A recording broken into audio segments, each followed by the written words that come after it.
ESPN welcomes you to a special presentation of the United Football League on ABC.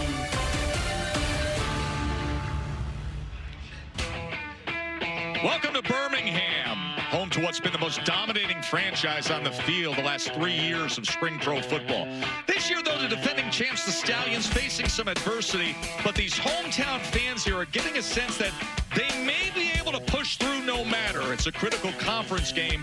The 4-2 Stallions hosting a much-improved, momentum-gathering Houston Roughnecks squad. And you look at the USFL conference standings in the UFL. Remember, the top two teams will make the postseason. Yesterday, Michigan had a last-second magic to improve to 5-2. So this game even more important because the winner takes control of second place. And if it's Birmingham, they'll be up by 2 games. As we say good afternoon, everybody. Thrilled that you're with us. Joe Tessitore alongside my partner, Jordan Rogers. Happy Mother's Day to everybody out there. Hey, things aren't as easy for the Stallions this year because of what's been happening with quarterback depth. Where are they? Oh, it's been a mess, right? They've had 6 different guys in the building just this week, and it's uncharted waters for this team. The last 2 championships, they had Alex Magoo, who was a league MVP of the USFL 2 years ago, Adrian Martinez, league MVP for their championship run last year, and now it's Case Cookis, who's a little banged up as well, making his 3rd start. He looked better last week, looked a little bit more comfortable, but man, it sure helped if that run game got going, because right now this Birmingham team is leaning on the defense. As for Houston, Jalen McClendon is now their quarterback. We saw him a week ago. He's been a recent bright spot. Boy, super talented, right? Probably the biggest arm in the UFL, a guy who just hasn't played a ton of football, making just his 8th career start at any level, college or professional, since 2014 in high school. But he's been really efficient, completing about 70% of his passes. And I need them and this team in Houston to be more explosive, though. Push the ball downfield. That big arm that McClendon's got, I want to see them flex that today and get some big plays. And what says Happy Mother's Day more than being a complete inveterate and just gambling on the UFL all Sunday Absolutely. afternoon? So let's bring in Aaron Dolan. Let's get to these starting quarterbacks. What do you got for prop plays? I mean, you got to buy the flowers whichever way you can get them, right, guys? So, I mean, you mentioned these quarterbacks, and as for Birmingham, I mean, it's been a revolving door. But if you look at Case Cookis, the one thing that stands out to me in terms of his props for today are those passing touchdowns. That line at 2.5 feels very high, despite him having 2 passing touchdowns in each of his last 2 starts. But keep in mind, only one quarterback so far this season has had 3 passing touchdowns, and that was Jordan Ta'amu. Now, on the other side of the ball, as for McClendon, he's been great in his first 2 starts in terms of hitting over his completions, but the passing yards props have felt a little bit too high for him as he's hit under those in the last 2 games. But guys, it's going to be fun to see which quarterback can get going today. Yeah, that's the number I'm going to be looking at all day long, is that over-under in the passing yards. When it comes so at Mother's Day brunch right now, maybe just hit a couple of those unders. That's in live action at brunch there. All right, let's get to our field-level analyst. Sam Acho is going to be with Houston. Sam, good afternoon. Yeah, I'm here with head coach C.J. Johnson on Mother's Day. Any Mother's Day messages early on? Yeah, happy Mother's Day, moms. My daughters are 2 mothers, and my sister and my wife. Happy Mother's Day to you all. And now onto the field. Coach, how does your team take down the defending UFL champions? Well, it's going to be tough. They got a great bunch over there. Skip Holt's done a fabulous job. We got to run the football and then stop their run and then play good pass defense. Awesome. Thanks, Coach. Over to you, Luke. Thank you, Sam. Here with Skip Holtz. Coach, you've had a carousel of quarterbacks due to injury. You got 5 or 6 guys in this week. What determined the pecking order of how things will lay out today? Well, I think Case has been here the longest. I mean, he wasn't here during when we started camp, but he's been here the longest as quarterback this the last 2 weeks. J. Mark came in. He's got great knowledge of the offense. He's been here. Really, and Jalen Morton had a great week at camp, but I went with J. Mark just because of the knowledge of the offense, and I think right now that's really important. If we get to number 2 or 3 today, it's going to be, I just want to make sure that we can manage the game. Yeah, I joked with you early in the week. You got to start coaching again. Gosh darn it. So what's the message to Case today? You know, just protect the ball. Be good with it. I'm not trying to protect him. I'm not trying to put him in a bubble. I don't think you can play the game scared. I don't think you can play it not to get hurt. Then you got to go play the game and let it go. I mean, I expect him to slide if he's in the open field, but he's got to go play the game. And he's had a great week of practice, and so let's roll the ball out and see where we are. All right, thanks, Coach. Good luck. Appreciate it. Look forward to it. Thank you. 2 great coaches to spend the afternoon with. All access with C.J. Johnson and Skip Holtz. Of course, Skip Holtz, the former head coach at UConn and Louisiana Tech, and 3rd season, 3 straight spring football championships for Skip Holtz, the reigning UFL champion from a year ago, as Birmingham has elected to kick off. And that means the thicker kicker, Harrison Mevis, will get the day started.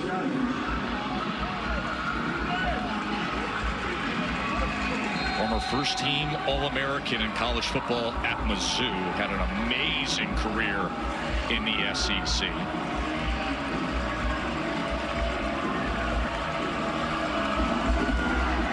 As we are underway here in Birmingham, and Houston will be on offense first, and it is the interesting path of Jalen McClendon. Yeah, college started out at NC State behind Jacoby Brissett, then Baylor, where he made one start in college, cup of coffee in the NFL with the Commanders, then was in the XFL with the Vipers. But as I mentioned in the open, just his 8th career start since high school in 2014. So a guy that is super talented, but a guy that is still just learning how to play the position. And talking to CJ Johnson, I think last week there was a couple times he wanted to let it rip, push it downfield, take some risks. He's been very careful with the ball. I look to see this team be more explosive today in order to get the W here against the 3-time champs.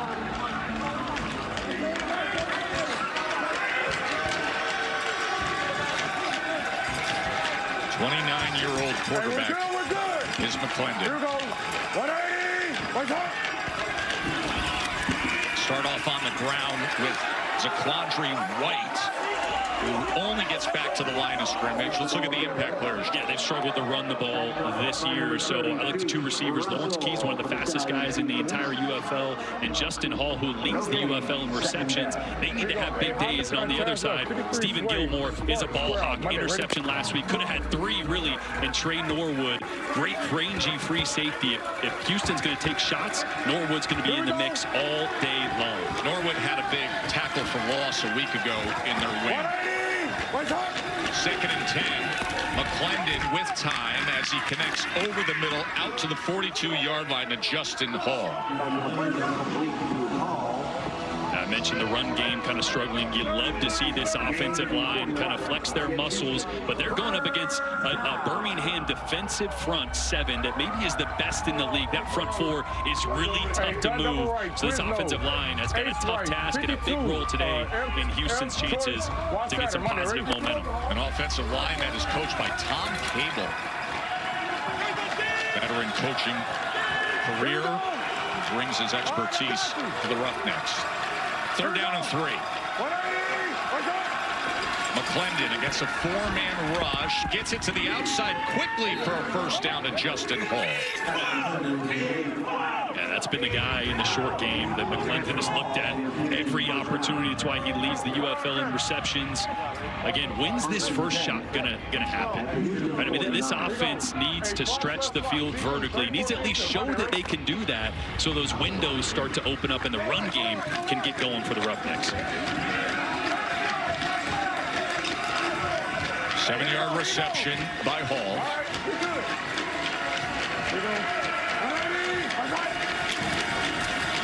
White on the carry, and White is met again and driven back. Eric Price is the offensive coordinator for Houston. Right. Pass 15, Willie Topper, Z-Spear. Z short, gun fix right. Pass 15, Willie Topper, Z-Spear. Topper Z-Spear. This is going to be the first shot play of the game. It's going to be a play action Topper. There's 2 keys, and that means 2 posts. So they're going to try to take the top off with this, and if defense stays over the top, that spear route underneath. Here we go.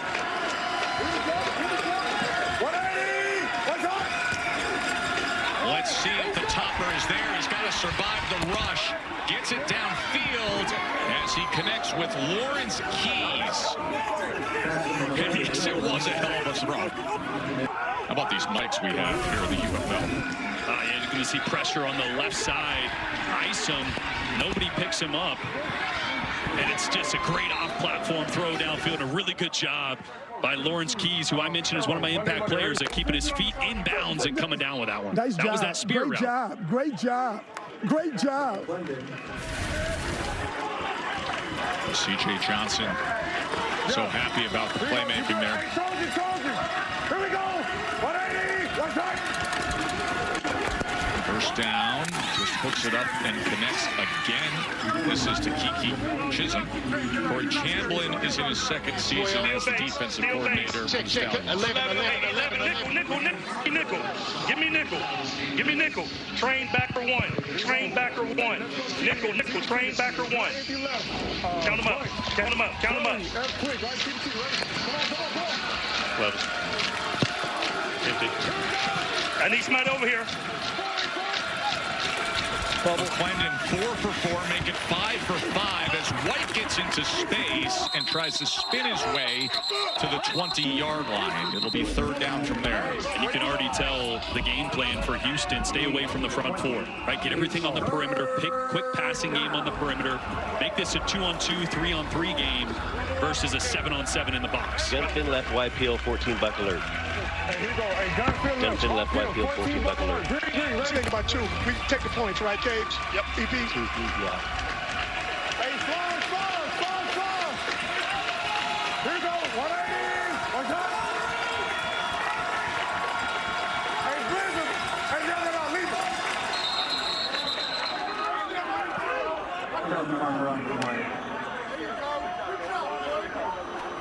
it. Shit out here, so we got 9.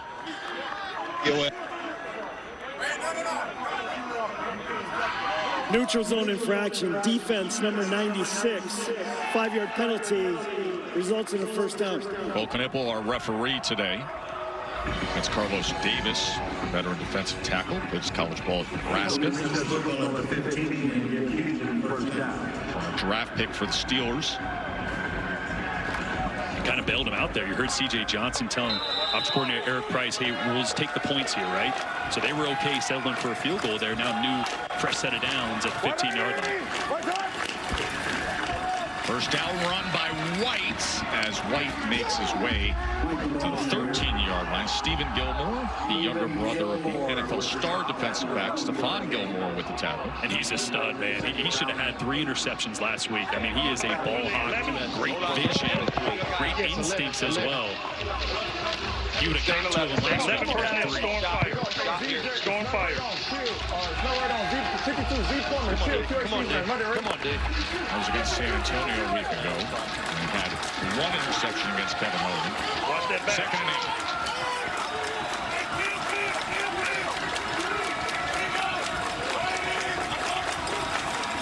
McClendon.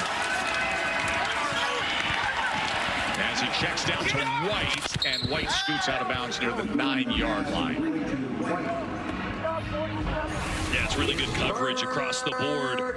It's a great job by McClendon, just buying some time. You see a little half roll to the right, nothing there, and he's going to find his check down. Really good instincts there from White, too, because that was kind of a late check down. He sees McClendon scrambling and says, okay, hey, just dump it down to me. And with that, 6 for 6. Yeah, another really efficient start here from McClendon. Here we go. Third down and 3. White straight ahead, and he spins his way and going for that goal line, and it is a touchdown for Houston. That's a good opening drive. Oh, he's so tough to bring down. The first guy never gets Quandre White down. As you can see, breaking a couple of tackles there. The last one, and being able to fall forward for that touchdown. That's a great sign for Houston because they have not been able to run the football at all this year. And Birmingham, the best team in the league on defense against the run. 8-yard touchdown run. Ortho home defense conversion attempt as they will go for 1. Yes. Here we go. 180. What's up? Wingard tries to get straight ahead, but he's stacked up at the 1-yard line, so it'll be 6-zip Houston. But exactly the way they want to start the game. 10-play drive capped by an 8-yard touchdown run. 6-zip on the road. As the UFL is brought to you by Progressive. Protect your auto, home, and business today at progressive.com. Touchdown, is it touchdown? Yes! Hey, you got one.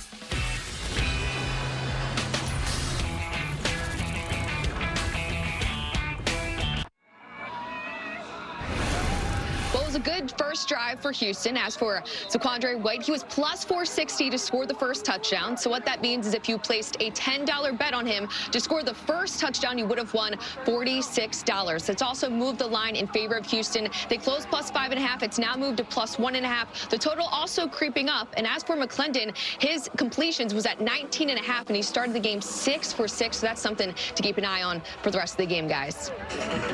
I got to ask Aaron at some point, why is $10 always the unit of measurement for the example? Well, why 10? I know that's pennies for you. That's not everybody's up in your betting bracket. I mean, you get one burger here at the local hotel, and I'm. What would you want to put on it? If you're real confident in something, maybe you'll. I like juice, bro. Okay. Yeah. Okay. Here's Davis on the return as he makes his way out to the 30-yard line. Now, this has been the story for the Stallions this year. Alex Magoo was the starter, all the experience, but he suffered a shoulder injury. Matt Corral, the former Ole Miss star, I mean, look at the entire defensive line came collapsing down on him in the awkward fall there. Cookus, who we're seeing here as the starter, he got banged up. And then Andrew Peasley, who played a bit last week. So, I mean, this quarterback room, Jordan, as Case Cookus gets the start as he gives way and hands off to Ricky Person with the carry. But it has just been a revolving door in the quarterback room. Yeah, just trying to find some warm bodies behind Case Cookus. But Jamar Smith, the guy that knows Skip Holtz really well from his college days, he was actually going to start camp with Birmingham, but didn't really want to be the third quarterback, so he decided to retire. Bringing it back out of retirement, Jalen Morton's playing Arena 1 football right now. He has a bye week. They just said, hey, can we rent you? Can we rent you for a week? Come over here. Hold on. They got a guy on a bye week from the Arena League. Yeah. Southwest Kansas Storm. Person again as he tries to cut back, and in doing so, he's able to get his way to the 40-yard line. Yeah, that's why for Birmingham, C.J. Marable has got to have a big day, right? Help Case Cookus out a little bit. Skip Holtz mentioned, wants to get the tight ends more involved. Jay Sternberg has been one of the best over the last couple years in the UFL. And then Houston finally getting healthy in the secondary. Former first-round draft pick Arnett back, and Markel Roby as well back. So they are solidified on the back end. Baltimore! Baltimore! Baltimore! Here the check on 3rd and 1 by Cookus. And in doing so, Person is going to spin his way and earn that first down. Case Cookus made his Stallions debut against this Houston team. That was when Matt Corral went down.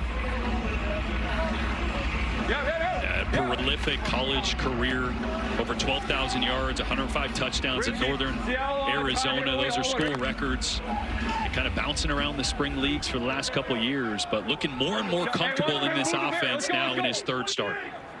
Yeah, Northern Arizona, he won the Jerry Rice Award. He was the FCS Freshman of the Year. As Person can't find much there, maybe a yard. As a freshman in college at Northern Arizona, he threw for over 3,100 yards. That's crazy. So he's talented, but again, this is a team that just has not been able to run the football very well. 4 out of the last 6 games, a quarterback has been the leading rusher for them. So getting these backs going is really going to help out Case Cookus. That doesn't work. And Skip Holtz, man, one of the best in the entire UFL. It's a treat to listen to him talk to his quarterbacks every week. It's Marable on 2nd and 9, and look at that surge by that front of Houston. Tackled for a loss, Jameer Jones getting him. Yeah, just flushes this one out. A great job, Jones, on the outside there, forcing the issue. Setting the edge there, coming off a block, making the tackle. 35 pennies. What? 35 pennies. 3rd down, 13. Pennies.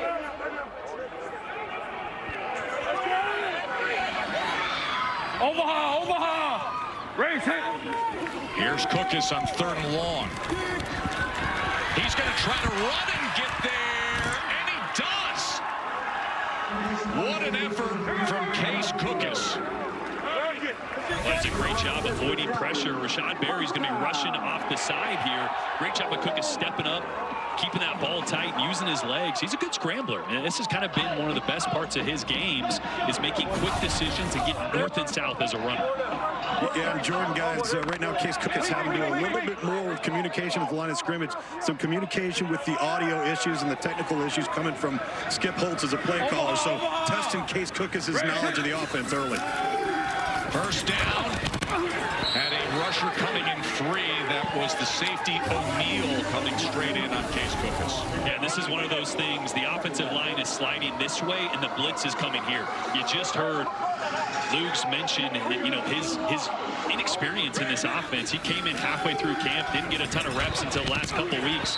That's one there. Your normal starting quarterback would slide the protection the opposite way, seeing that safety rotation, knowing the blitz is coming from the right. First time I've heard One way to speed up an offense is by blitzing and pressuring them. And so I think that's what the defense is doing on the Houston sideline. Free play.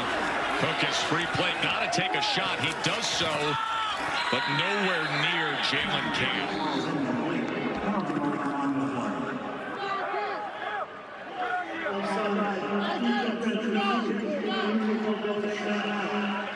Here we go. Here we go. It's Christopher Allen, the former Alabama star. I think people forget how good Christopher Allen was under Nick Saban. Had 13 TFLs to lead the SEC when he was starring for Saban at Alabama. That doesn't work at all.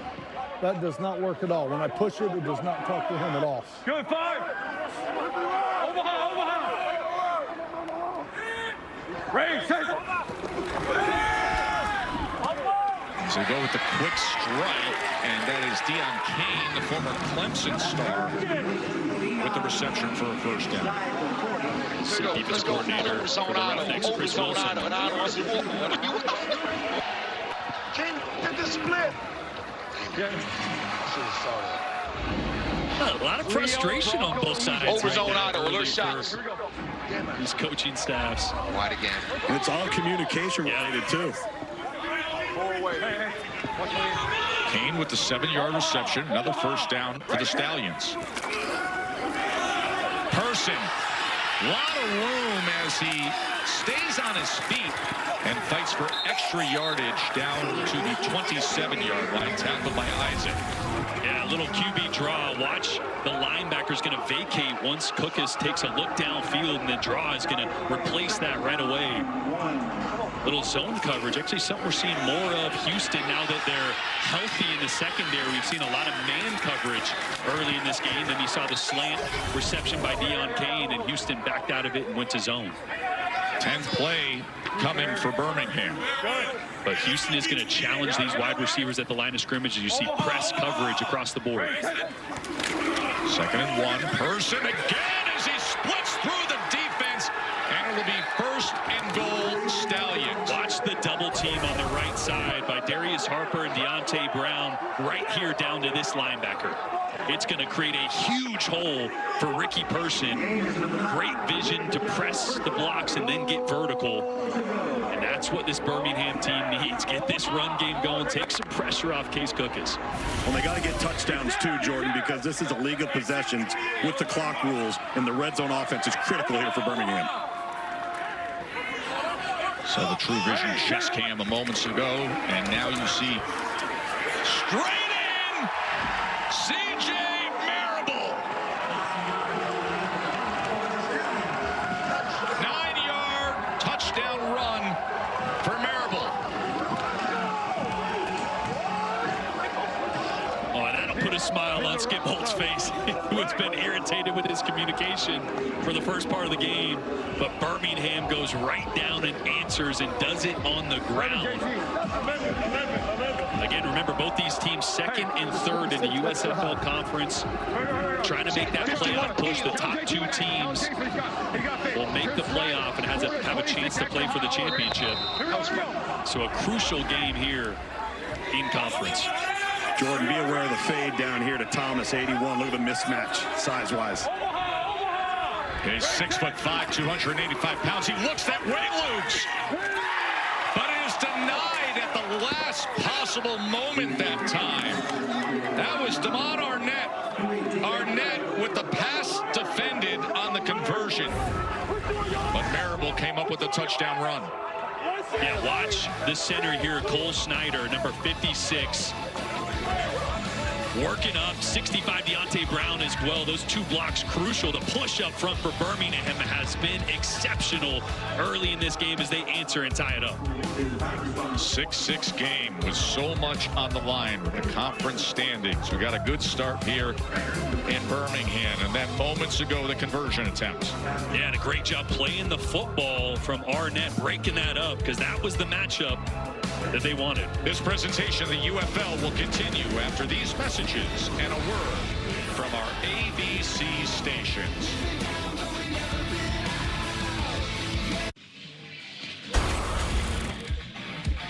Houston and Birmingham all tied up at 6 apiece. This was the last drive for Houston as McClendon got off to such a good start, Jordan. It was 6 for 6 for 50 yards, a 10-play, 65-yard touchdown drive. Yeah, and that explosive play there, scrambling, throwing off platform was big, but their bread and butter all year has been the quick passing game, and McClendon so far has been perfect, and that's been the game plan. Get things on the perimeter. This Birmingham defense, one of the best in the UFL, is so good on the interior, the front seven. So as much as Houston can make this a perimeter game, they're going to continue to find success here driving the football. And that guy was thrilled because Birmingham came back with an 11-play drive. They were 2 for 2 on third down conversions, and the captain of the Stallions up there in the stands had to be enjoying that. Keys on the return for Houston, as it's a good one as he surges out near the 35-yard line. So there is Jalen McClendon. We told you about his interesting past. Been with him for the past 2 games. 29 years old and just his 8th start since high school football. Such a curious path. Hey, guard, double left. 15 odds. Kill, 82. I'll go hands. Monday, ready? So I love this. Calling a lot of 2 plays in the huddle. So it's a run play, and if they don't like it, they can kill it to a pass play. So this should be the pass play. Should be vertical routes. 47. Here we go. 180. One time. McClendon, as he connects and gets it complete to Keys. Luke. Yeah, Tess here with Case Cook. It's a methodical first drive. What did you see throughout the drive, and what were those discussions like with Coach after? Yeah, absolutely. I think they gave us a good mix of bear, 4 down front, and the offensive line did a great job picking it up, communicating. It's pretty easy when you're able to run the ball as well as we did that first drive. We had a couple good third down conversions, but overall, we're just talking bear checks, 4 down checks, making sure we're in the best play possible. How much of those comms issues and technical issues hurt you on that first drive? No, it's one of those deals where sometimes there's a delay, so you're sitting there, coach is talking. Oh, no. Look at Z White. Coach is talking. And he is gone. You just got to communicate, hey, I can't hear you, and then we can get 52-yard touchdown, Zaquandre White.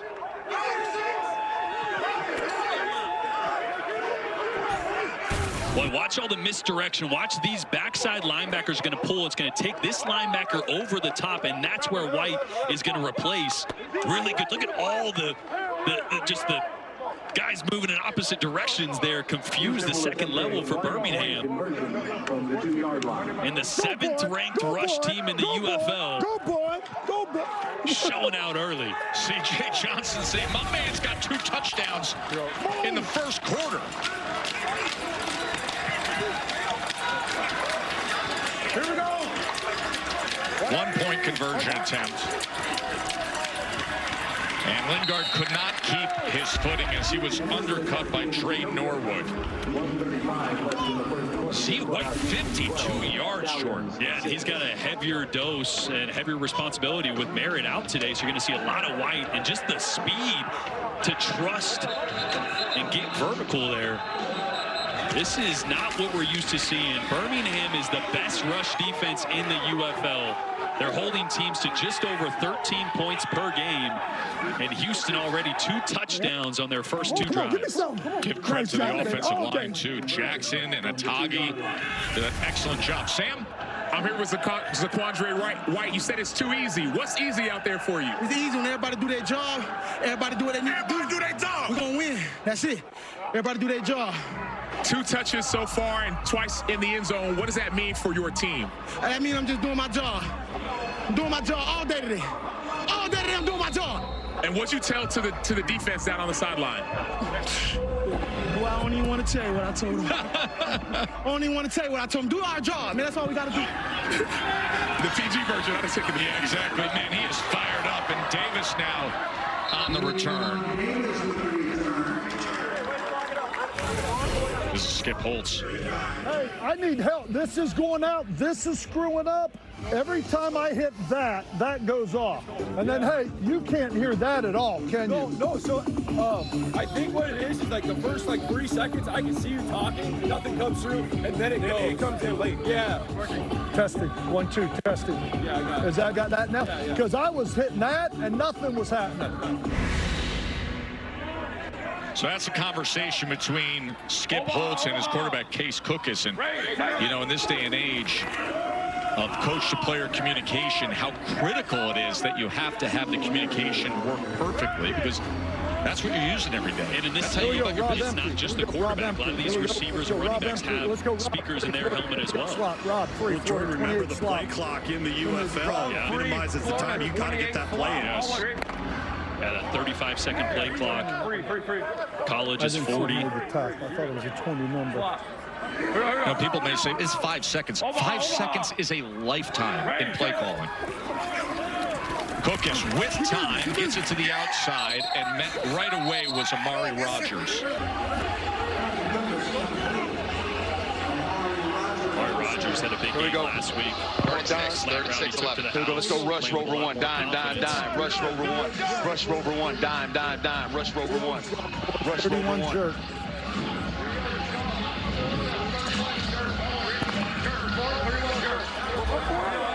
Third and 6 here. Final seconds of this first quarter.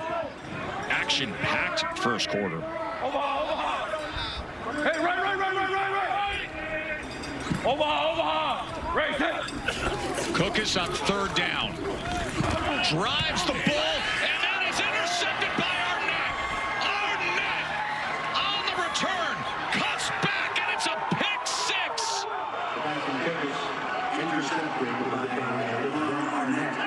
The former top draft pick of the Raiders brings it back against Cookus. A 50-yard pick 6. Oh, and it's just a really bad decision by Case Cookus. Originally wanted to go to the right, comes back to the left, trying to throw, I'm not sure, 2 guys in one spot, but Arnett was all over the stop route on the outside to Marlon Williams. That ball has got to be 3 rows deep in the stands. That tight of coverage, 2 guys in one spot, that cannot happen. What happened? What happened? Yeah. I think Cook is a little confused at why 2 guys were, that close to each other, but it didn't matter. The guy you were thrown to was blanketed, and the DB was actually running the route for him. That ball's got to be thrown out of bounds. 2-point conversion attempt after the pick 6. McClendon.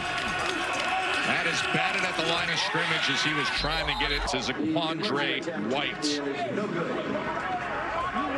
Zaquandre White, who has 2 touchdowns. And then Arnett with the interception and the return. Oh, and a Karate Kid celebration for an 18-6 lead here on the road. Houston's looking great.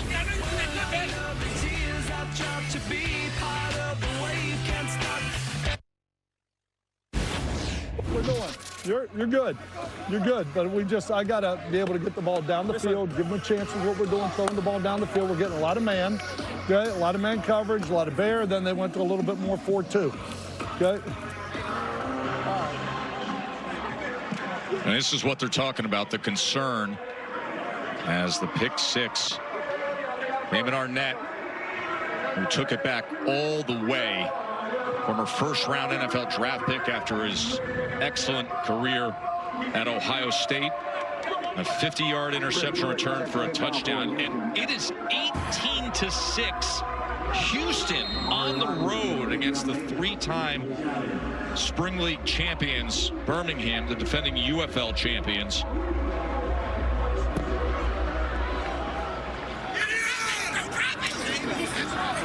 Davis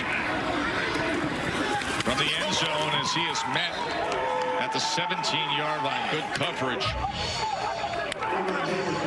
A lot of frustration for Skip Holtz, both with, I think, his corporate decision on that last drive, but also upstairs. Think about it. You're a play caller on the field. It's really tough to see coverages, fronts, why a run's not working, what we need to do. So he's relying on those guys upstairs to give him some feedback about, okay, what are they doing? What do I need to call? What run plays are working to try to get his quarterback back in rhythm and get this thing turned around early.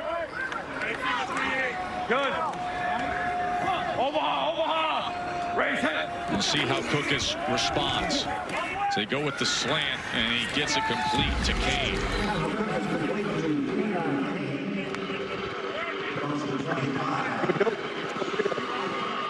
Rio, raise odd, crash hammer wheel. Rio, raise odd, crash hammer wheel. Raise on, crash hammer wheel. Raise on, raise on.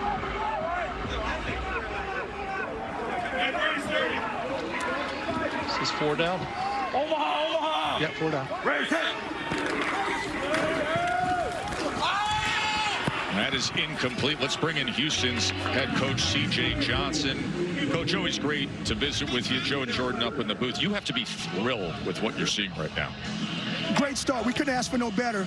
Nothing better. I just wish we'd have got them off the field the first time, but man, it's a tough bunch now. They'll be back. This is a good team. Coach, what was the message to the team this week? They seem inspired. They seem like they're playing with a little bit more of a chip on their shoulder. I love what Coach Cable told them last night. Man, it's another game. It's another big game. We just got to go out and win this one like we did last week. Tom Cable, the veteran offensive line coach. CJ, will let you get back to work, but this team up 18-6, 3rd down, and Person on the carry as he spins ahead for extra yardage, and with that, a 1st down for the Stallions. That's kind of been the bright spot. The run game has actually been spitting a little bit. Especially double teams, yeah, double teams up front have been getting pushed on this Houston defensive front. Person has 7 carries for 49 yards. Razor. Seahawk on. Shave slant. Great switch. God dang it. Shave switch. You got it? Shave switch. Here we go. Omaha. Raise head. Cookus is trying to hit Camp on the slant, but they were off the mark there as he was covered as well. All right, here we go. Here we go. We're good. We're good. Here we go. Let's go Razor. I tell you what. Let's go Rio. Apollo even. Rio move. Apollo even. Rio move. Apollo even. On one, right? So this Apollo concept, they love to work the backside, which is Deon Kane. They usually give him a slant route. They can change it at the line of scrimmage, though. He's right here in one-on-one coverage. Cookus, 2nd down, had to step up in the pocket. Now he's going to tuck and run, and shoulders squared up, diving ahead, and it's a 1st down as he's out to the 48-yard. You can see Cookus looking left, but he's going to get pressure here from the right. Does a good job when Deon Kane isn't open to his left of stepping up and, again, making a quick decision and getting vertical. That's what I love about Cookus right now. He's not waiting. He's not trying to scramble and find somebody. He's making the decision, getting north and south, and picking up yards.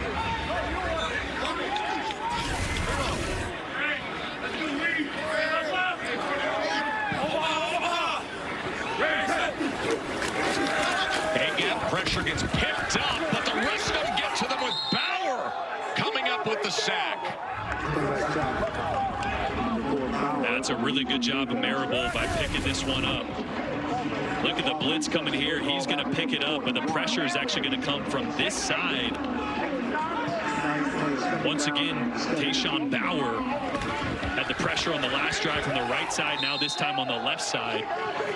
Tell you what, Chris Wilson, defense coordinator for Houston, is doing a really good job of mixing up the fronts and mixing up the pressure. He was the defensive line coach for the Eagles when they won the Super Bowl over the Patriots. Second down and long now as Cookus looks to extend the play and then tried to connect on the sideline with Amari Rogers, but it's incomplete as he was out of bounds. Flag is down. We'll check on that.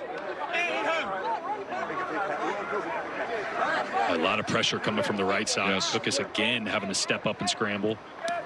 Illegal forward pass on the offense, number 6. 5-yard penalty from the spot of the pass.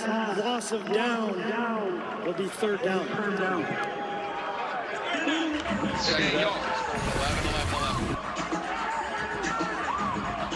Rushing into the play here. The way Case Cookus came crashing down.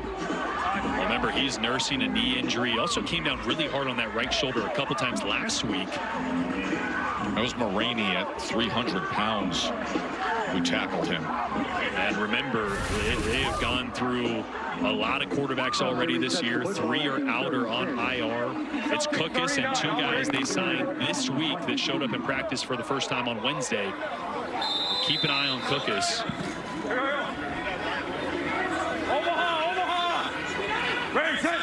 Third and 22. As Cookus feels the pressure again.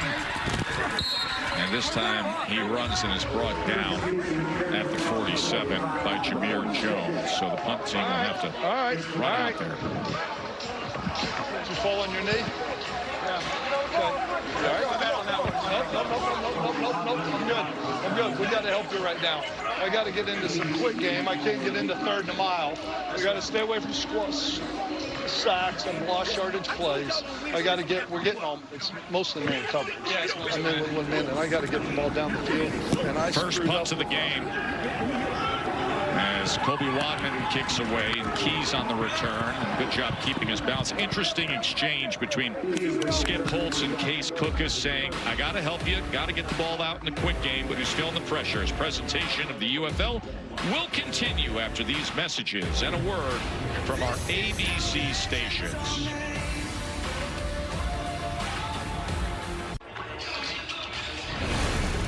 Right now on ESPN Bet, you can also take advantage of live betting on this UFL game. And right now I'm looking at Houston's next drive outcome. So far in this game, we've seen a touchdown cash and then followed up by another touchdown because Zaquandre White, I mean, this guy has been absolutely fantastic. Had 2 touchdowns so far, which was, by the way, plus 600. Now, this line has moved 12 points now in favor of Houston. Same thing for the total. It's gone up 12 points. And underdogs, as well as overs, have been the narrative as of recently. And right now through this first half, I mean, it's looking like those might cash again.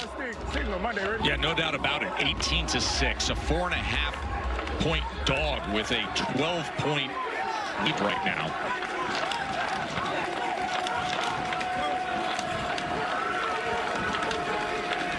McClendon and the Roughnecks offense back on the field. That was thrown behind the intended target, Lingard. I think this is such a crucial drive here for this Birmingham defense. We talked to Corey Chamberlain earlier this week. He said, look, this is a scary team, Houston is, because they're starting to believe. And early in this game, they are believing, and everything is working. They need to try to break that somehow, whether that's more pressure, stay on side, trying to get pressure on McClendon and force the issue. Find a way to slow them down. Right now, they believe and they're hitting on all cylinders. That was McClendon's first incompletion. He started the game 7 for 7. Second down, he's going to take a shot downfield, and it's incomplete as he was trying to connect with the speedy Lawrence Keys, who was covered by Stephen Gilmore. And there it was, right? Try to force the issue, bring pressure. You got man coverage on the outside. This is what we've been wanting to see from McClendon. Throw to your guy that's one of the fastest in the UFL in Lawrence Keys. This one just off the mark as Stephen Gilmore in good coverage there. That's the thing, Birmingham forcing him to a low percentage throw because they brought pressure there. Third down and 10, a little bit of pressure. McClendon, who gets it complete out to the 39-yard line. And Cyril Grayson, who's had one of the more interesting athletic pro paths of anybody. Yeah, they're going to lock this guy up. That means it's man blocking across the board. Really good job holding up just long enough. They're going to be some pressure on McClendon's face there. As an eye comes across, but a great throw.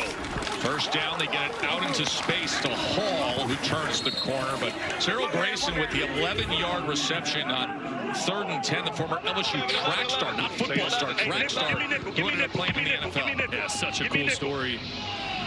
Here we go. Let's go. Bang takes. Caught some touchdown passes from Tom Brady back in the day, a game winner Bang takes one hound in 2022, and now getting another shot here in the UFL. Hey, flag.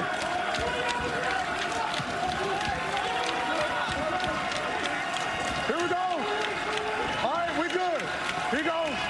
180. One time. 2nd and 6. McClendon. Right in stride. What a well-placed throw that was to Emmanuel Butler.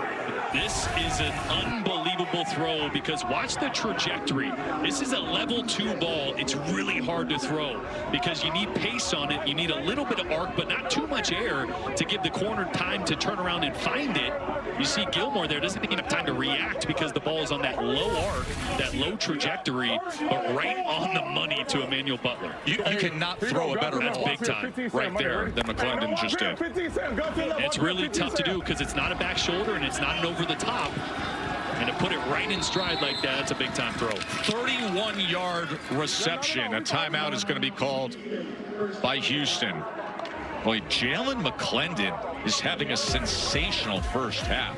10 of 12, 109 yards, managing this team to a 12-point lead on the road. We're going to take a short break and be right back here. UFL action from Birmingham.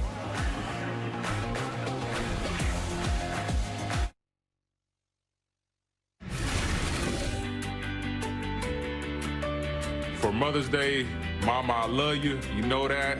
You just everything. Happy Mother's Day, Mom. I really appreciate you for your hard work. Does not go unnoticed. I love you. Happy Mother's Day, Mom. I love you. Thank you to the first person to show me love and show me what kindness is. I love you with all my heart, and I want to give you the world someday. Hey, so I'm here with Jalen McClendon. Hey, we just played a quick Mother's Day message. I get it, you're about to score, but what message do you have for your mom? Mama, I can't thank you enough. I know you watch it right now. She's actually getting out of church right now. But there's a touchdown for you right here. I love you, Mom. You want to get a touchdown for her? Yeah, for sure. 100%. All right, let's do it. Now that's access. Right before he calls that's the play. Access. Mom, this touchdown's for you. Let's see what they dial up. 180. One time.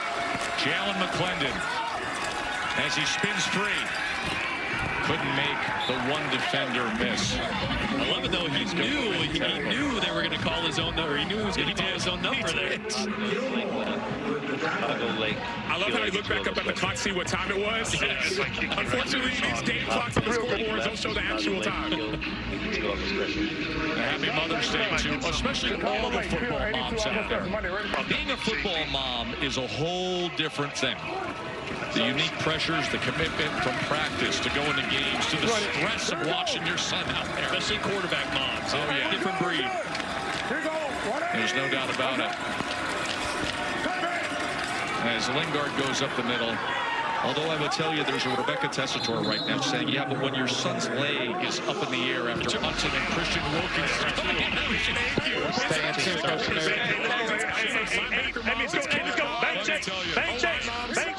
She couldn't even watch a lot of those moments. Just saying. Here's Lingard as he takes it ahead for a yard. This is just the difference with this Houston offense. 3 plays at 20-plus today, only 1 last week. And I'm not even sure they attempted to throw the ball beyond 20 yards last week. They just weren't pushing the ball downfield. And so far today, Jalen McClendon has been near perfect targeting guys downfield. Here's 2nd down and 8. McClendon sent a great message to Mom. Now can they deliver at the end of this drive? He goes underneath, and Chisholm trying to work his way to the end zone, and does. Touchdown, Houston. How about that, Mom?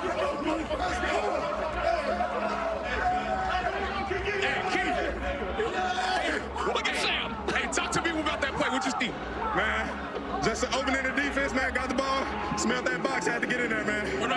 celebration. What was that? Oh, yeah, we back to business. We spanking. We spanking. He's got to get back to the huddle. Sam was unreal. Here you go. That's amazing. Right. 26. Marker, X fade. All right, Monday, ready? I hope Jalen's mom was at a church for that one, because it was only a couple plays later. Okay. Yep. Boy, Houston has found themselves here, haven't they? Here we go. 180. One time. Conversion attempt, corner of the end zone, and is trying to get back to Kiki. And a flag is down as Goodrich had the cover. 3 drives, 3 touchdowns, and a pick 6 for Houston in this first half. Goodrich, one of those DBs that's finally healthy. Birmingham got a couple of them back this week. A little too much contact there. Defense. By rule of balls placed at the 1-yard line, we will retry. This is just pretty shocking. It is. It is started this game. Nobody's been able to do this to Birmingham's defense in the last 3 years. They're only allowing 13.7 points a game. Best rush defense in the league, and they have just been porous early here in the first half. White, as he keeps it, McClendon brings it right in. Good read that time by McClendon. The touchdown before, just a little mesh concept. Watch the crossing routes, get these linebackers' vision all messed with late to the coverage on Chisholm. And then that 6'4" frame with the long stiff arm and the dive for the touchdown. This looks like a completely different Houston team than the first time they faced Birmingham a few weeks ago. And this the conversion as McClendon took it in. It is 25-6. Sam. Hey, I'm here with Jalen McClendon. There's a lot of excitement and energy. What are the emotions you feel right now? Obviously excitement, but we just came in and do a job. Like, this is a game we all play since we were kids, but we all came to do a job. We all know what's in front of us. We try to take it one drive at a time, one play at a time. Out of the huddle, we talked about getting a touchdown for your mom. Real quick for the touchdown, you had a corner one-on-one. With my lady, too. Yeah. So specifically, tell us their names and what they mean to you. My mom, Tasha, mean the world to me. My son, Elijah, on my hand, Elijah Isaiah McClendon, means the world to me. My girl, Savannah, means the world to me. Like, I just do it for the people I love, so appreciate it. Appreciate it, Jalen. Yeah, thank you. Happy Mother's Day. Happy Mother's Day. Excellent start from McClendon. Now Skip Holtz, the head coach for Birmingham, has got to find a way to just get this offense back in rhythm and get his quarterback in rhythm. And that was one of the things we spoke to him this week. He said he was a little frustrated of trying to figure out what to call to get Case Cookus back in rhythm, things he liked. Cookus, who's in for an injured Magoo, and Matt Corral is banged up a bit himself. As Cookus gets it to the outside and getting to the 31-yard line is Kane. Yeah, Deion Kane's kind of been his safety blanket so far today. Love to see them get the tight ends more involved. Okay, here we go. Let's go, Rob. Here we go. Let's go, Rob Hack, Bronco Odd. Rob Hack, Bronco Odd. Rob Hack, Bronco Odd. All right. 5-yard reception by Kane. Good sack. Yeah, it was corner open and ran. Omaha.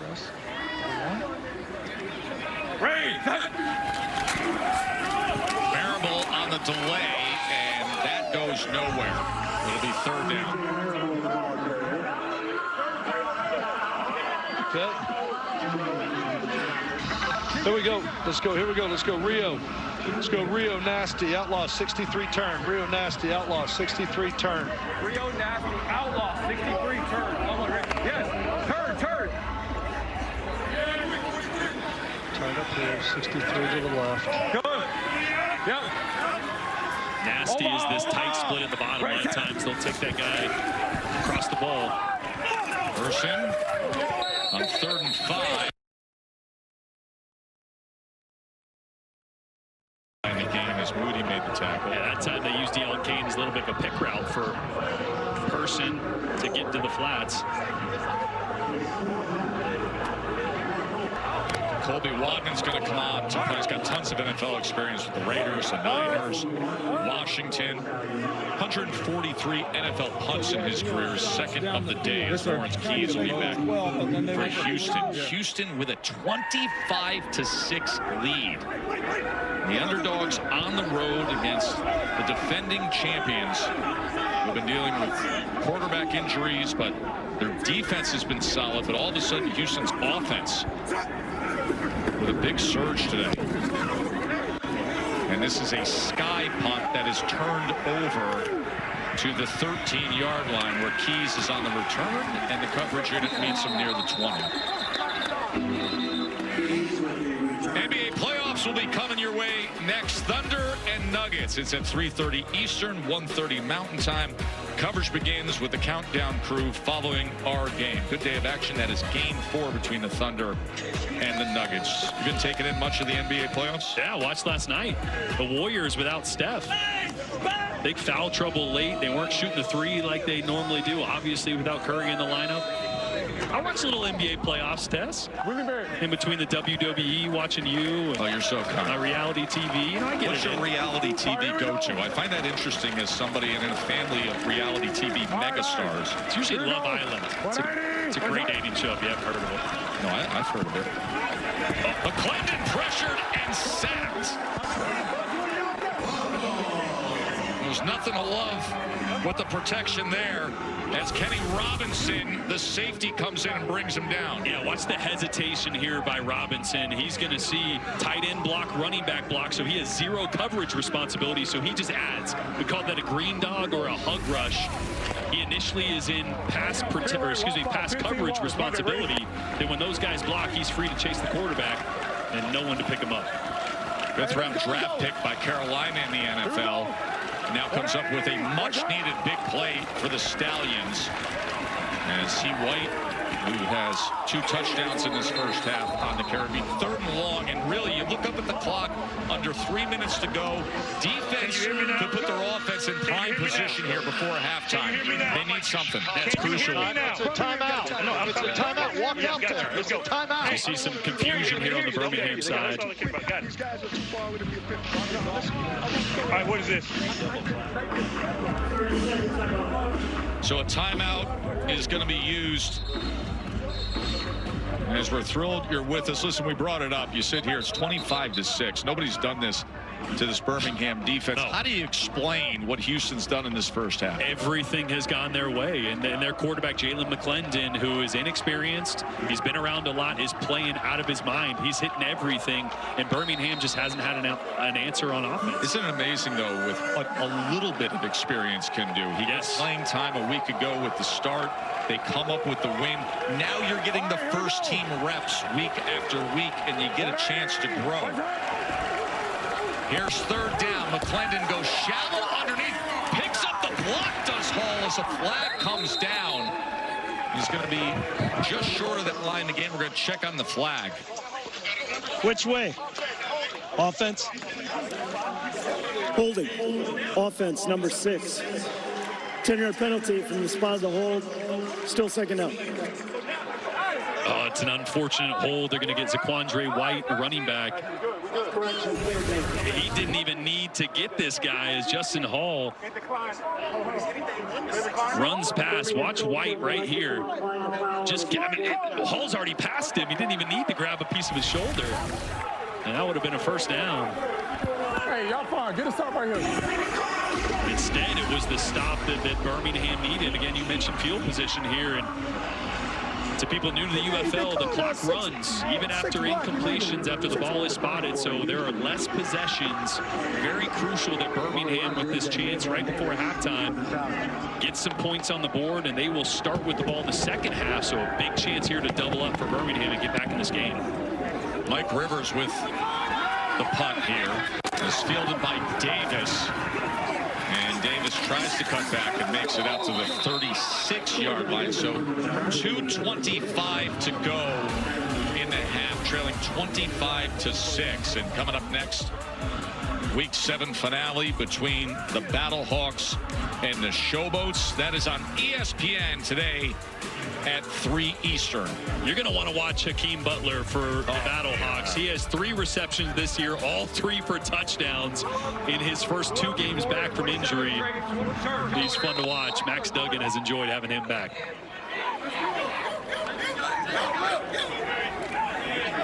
Love that. Tough cables. Like, they all came from one side. We couldn't block anybody. Kokis, as he gets it complete near midfield, connecting with Camp, who wasn't touched, so he gets up and gets extra yardage. This coming off the first Houston 3-and-out. Their first drive with no points, so a 19-point margin that the Stallions are trying to cut into desperately as we come up on the 2-minute warning. I love using tempo here. Warning. You do indeed hit the 2-minute warning. Yeah, you saw Case Kokis last week find some rhythm and momentum in the tempo, in the 2-minute drill. And we started off with an 18-yard reception. So can the Stallions get on the board before halftime here? Take a short break and be right back to this UFL action.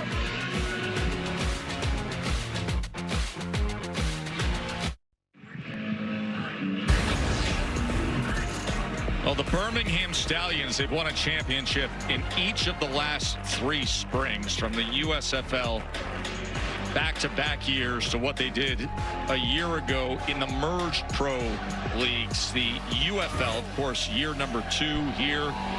Skip Holtz, you see the success in the playoffs, but right now he's just trying to get to the playoffs, and what is a critical game here.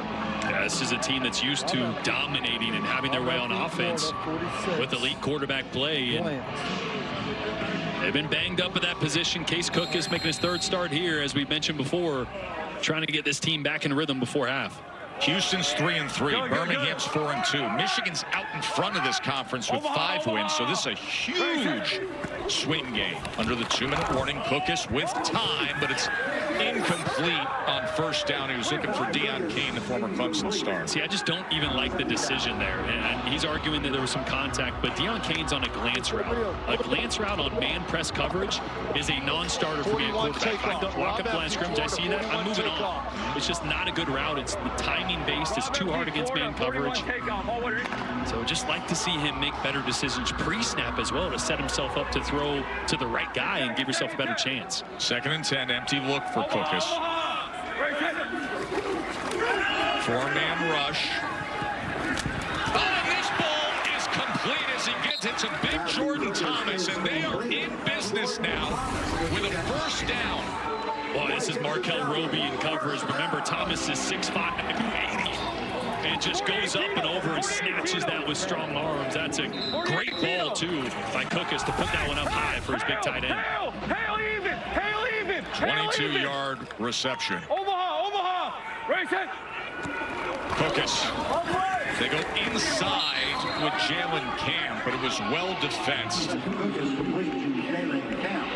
Yeah, Kokis saw cover 0 at the line of scrimmage, so he audibled that to a little quick screen, but Houston all over it.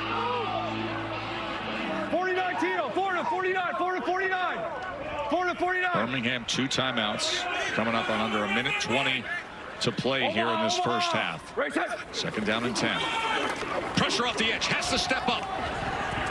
And it's incomplete as he throws it over the head of the 6'4", former Texas A&M Aggie Sternberger. Hey, Chris Wilson, the defense coordinator for Houston, is not playing like they have a big lead. He's going cover 0, blitz the house, force Case Kokis to make a decision quick and under pressure. 53 wide. You want me?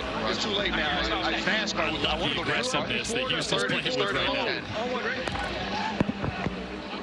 Let's see if they back off here on 3rd and long. Good. Omaha! Raise, 3rd and 10 for Kokis and the Stallions. Able to stay on his feet. That ball's intercepted as a penalty marker is down, and Cord Elder, the former Miami Hurricane, with the interception, but we will check on the flag. Looked like there was some contact. This is likely illegal against contact defense, number 31. 5-yard penalty. automatic first down. It was Markel Roby, the safety, who was flagged. Wow, that was very fortunate for Birmingham, because that was a bad decision by Case Cookus, where the guy wrapped around his body to try to throw a deep corner to the end zone.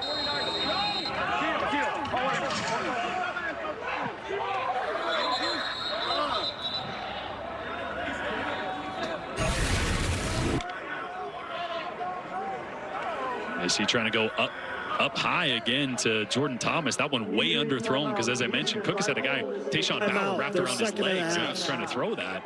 The Houston defender was down at the end of that play, so they take the injury timeout to deal with that. There is Skip Holtz and his quarterback. We're down here in the red zone. Go 48, so if it's man coverage with what they're giving you and they're pressuring you, and then again, so just go to rebel, and you're, if any, well, you don't have rebel. You don't have rebel. Yeah. It's challenging, but it's not. Verizon okay, Command Center. So Houston is challenging that it is not a foul for illegal contact. So correct. We're going to look at it here. It's going to be the contact on the tight end here. Remember, the rule is you can only initiate contact up to 5 yards. 31 is going to slide over, clear contact. Line of scrimmage is the 24. That contact is starting 17, 16, so clearly beyond 5. Second part, you got to find the ball. The quarterback still has the ball in the pocket, so it is a foul for illegal contact. And so the challenge is unsuccessful, and Houston is charged a timeout. His challenge came after the injured player, so he's going to lose both of his timeouts. Two timeouts, yep. Correct. Yep. The challenge was unsuccessful. It is the third and final timeout for Houston. No timeouts remaining for the remainder of the half. They lose their challenge for the remainder of the game. Clear explanation from Dean Blandino with the challenge by C.J. Johnson, the head coach on Houston. So they no longer have that challenge in their pocket. 61 seconds until halftime. A 19-point lead by the upset-minded road team. Cookus on first down after the penalty as he goes and connects with Sternberger. Sternberger ahead to the 11. They gains 8. Stallions play a second down and 2. And again, a Roughnecks defender is slow to get up at the end of the play. That's Marvin Moody, the linebacker. Well, Skip Holtz mentioned wanting to get the tight ends more involved. We've seen Jordan Thomas with a couple plays. This time, Jay Sternberger is man-to-man with Leon O'Neal, the safety. It's a matchup I feel like they need to keep exploiting. We've seen a lot of Deon Cain on the outside, but he's got a lot of press man coverage in his face. He's having trouble separating at times. These tight ends are getting a little more space at the line of scrimmage when a safety lines up over the top of them, so a little easier for them to navigate against man coverage. I expect them to keep going towards Sternberger and Thomas. See Marvin Moody walking off the field. You also see that he has that True Vision chest cam right in the middle of his pads. And he's their leading tackler. That's a guy they want on the field as much as possible. I'm good. And with 2 timeouts, Birmingham still can run the football here. You better get in the game. 46 seconds left, couple timeouts. Here we go. Omaha. Right, set. 2nd and 2 for Cookus. To the end zone he goes. And he was trying to connect with the big-bodied Jordan Thomas. Williams had coverage. Yeah, just a lot of pressure on Cookus so fast. Right tackle Darius Harper started the game, but Christian DeLauro is now in at right tackle. And I like the idea, throw it up to your big body tight end, but that one just a little too far because of the pressure that Cookus was under.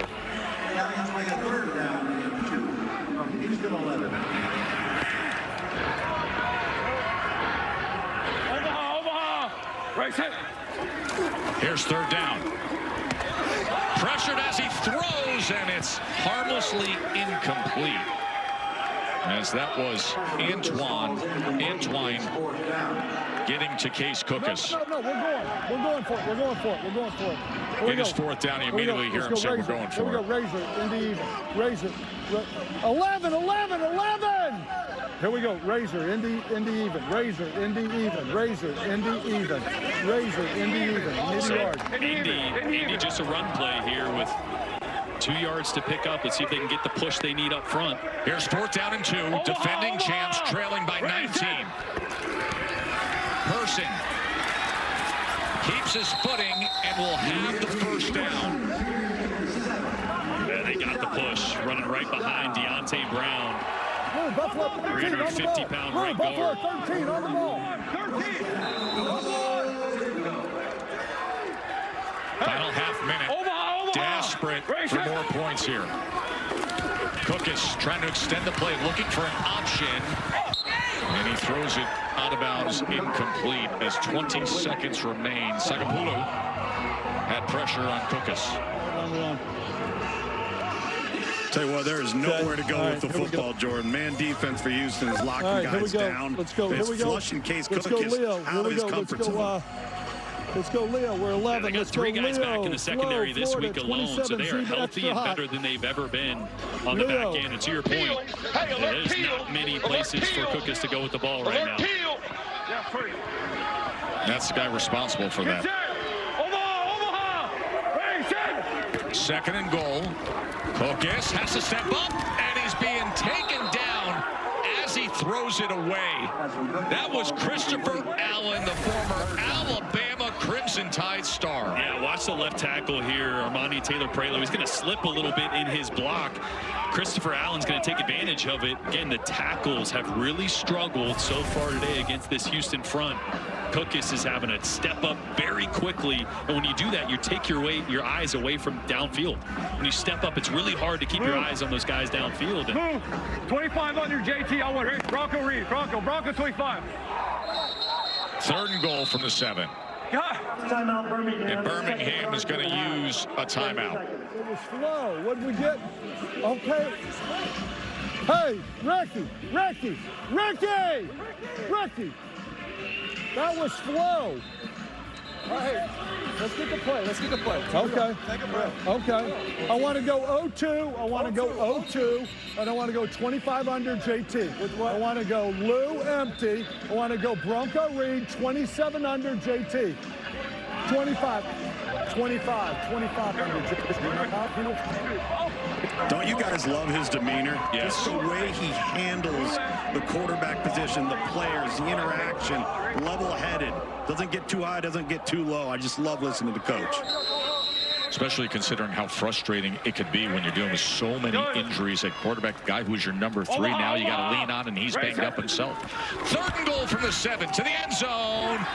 Flag comes down as Jordan Thomas again was the intended target, and Williams was there defensively. 23, pass interference in the end zone. Okay. Pass interference, defense, number 23. The foul occurred in the end zone. By rule, the ball is placed at the 1-yard line. First down. Well, when you got a tight end that's 6'5", 280, what else are you supposed to do, right? You got to be physical with him. They're trying to bracket coverage him. Guy on the outside with the safety, Markel Roby, breaking over the top from the inside. It's just that initial contact. And some more communication issues here. Yeah. Rockham, Pittsburgh even lead. Cookus just ran to the sideline like I did in high school. Exactly. Even lead. I want So first and goal from the 1-yard line after the flag, but the communication issues had to run over and talk to his head coach in person. Omaha. Ray, set. Here's first and goal. As they, that gets blown up immediately as they went with Davis.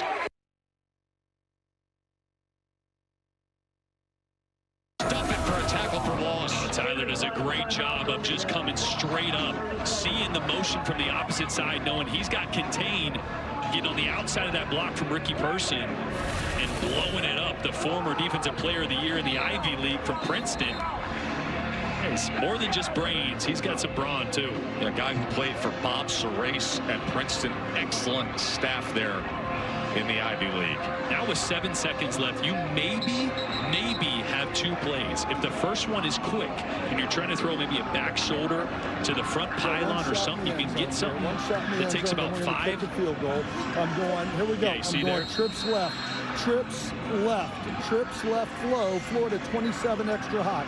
Trips left flow, Florida 27 extra hot. 27 extra hot. So you heard Skip Holt say we've got 1 shot in the end zone quick, and then we're going to kick a field goal. So this one's got to come out of Case Cookis' hands quickly. Only 7 seconds to manage all of this. Got to get it out. There it is, and it gets it. Chase Sternberger, touchdown Stallions.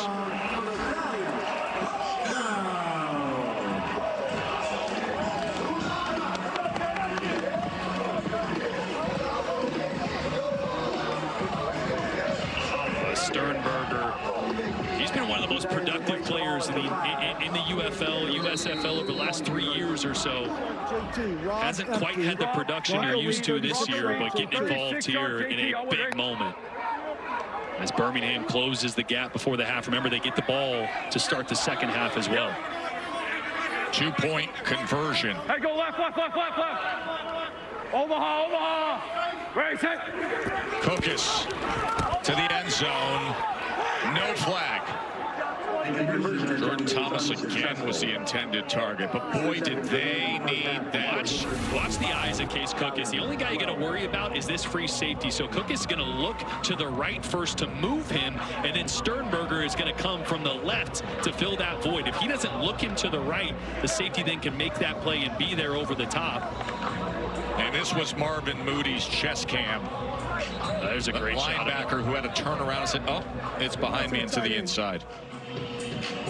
Well, CJ knew it too. I've been talking about the tight end because they're getting a little more space in man coverage at the line of scrimmage, and Sternberger did a great job on that route of working outside, setting it up, and then getting back inside. You hear C.J. Johnson right before the snap saying they're throwing to the tight end. Problem is he doesn't have a helmet and pads on to react out there in the field. He doesn't have the helmet comm either. Okay, we're going to get back to it. All right. You mentioned the fact that the potential for Birmingham now to get the ball to start the second half and cut deeper into this big deficit that Houston put them in. Jalen McClendon with a touchdown pass. Z. White with 2 touchdown runs, and thus the lead for Houston. Luke's? Well, Coach, you had your nose in that iPad for the better part of the first half, trying to come up with some answers, able to sustain a drive there and get some points on the board. How do you carry that over?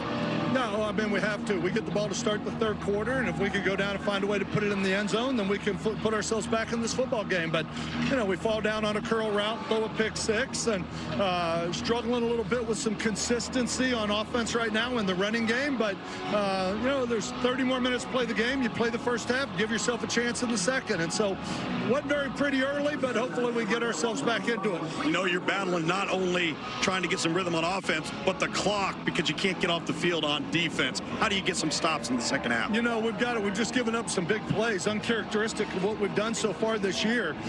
We've given up some big plays, and we've given up a couple big play scores. I mean, which is not what we've done. So, you know what? We knew it's just a matter of time.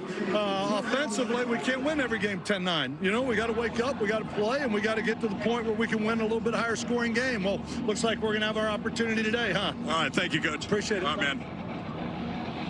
It was a 13-play drive that went 64 yards in the closing seconds of that first half as Sternberger got the touchdown. But the story, Houston on the road, 25-12. Full halftime coverage coming up in moments.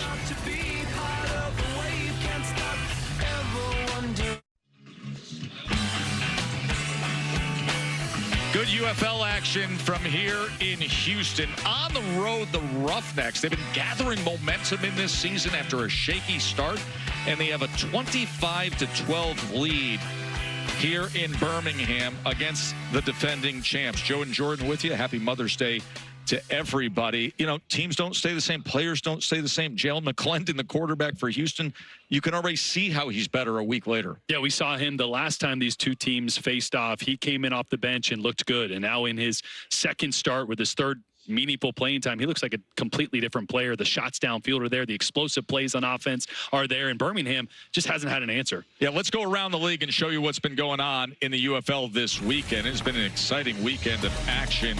And Jordan, DC, they're out in front of the conference at San Antonio as Jordan Ta'amu continues with his very strong season. 76-yard touchdown pass. And then Corbin for San Antonio goes 57 yards, just ripping this thing off. San Antonio trailed by 1. It was 25-24 DC. Fourth quarter, it was a 4th and 2. Ta'amu to the big man. Gunnar Brendan get involved. The left tackle with the one-handed snag. Come on, big man. And then San Antonio trying to rally here late. And the big play downfield, and then Isaiah Johnson with the fumble recovery, and that closed things out, and DC again holds on for the victory. Ta'amu, 278 yards passing and 3 touchdowns. Ta'amu was surgical through the air. I think he's my favorite right now for MVP of this league. He's playing at an extremely high level. Now, game of the weekend to this point. Who knows what kind of a finish we get here. But this was Michigan and Arlington, and Perez to Vaughns. Vaughns was crushing it all day long. They had a big lead, and then all of a sudden Michigan comes roaring back. Oh, and the other guy that's in the MVP conversation, Bryce Perkins, right there with the touchdown pass. And Sal Cannella for Arlington was the answer as well. Late in the fourth quarter, that Arlington offense woke up, and it was Bryce Perkins that needed an answer here with a couple seconds left. Hurdling trying to get trailing by 6, Jordan. Time expired, and then they reviewed it. A timeout was called by Mike Nolan, so they get one play with 1 second, and Toa Taua with the touchdown to tie it up, and they needed one more. This is with zeros on the clock for the win. Unbelievable.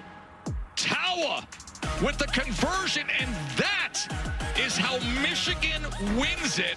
That was an absolute thriller, 25-24, and Bryce Perkins. I have loved what Michigan has gotten out of Perkins at quarterback this year, and Taua's been coming on strong in recent weeks, but Perkins has been the man. Perkins has been unbelievable. That Panthers team and their defense as well to complement.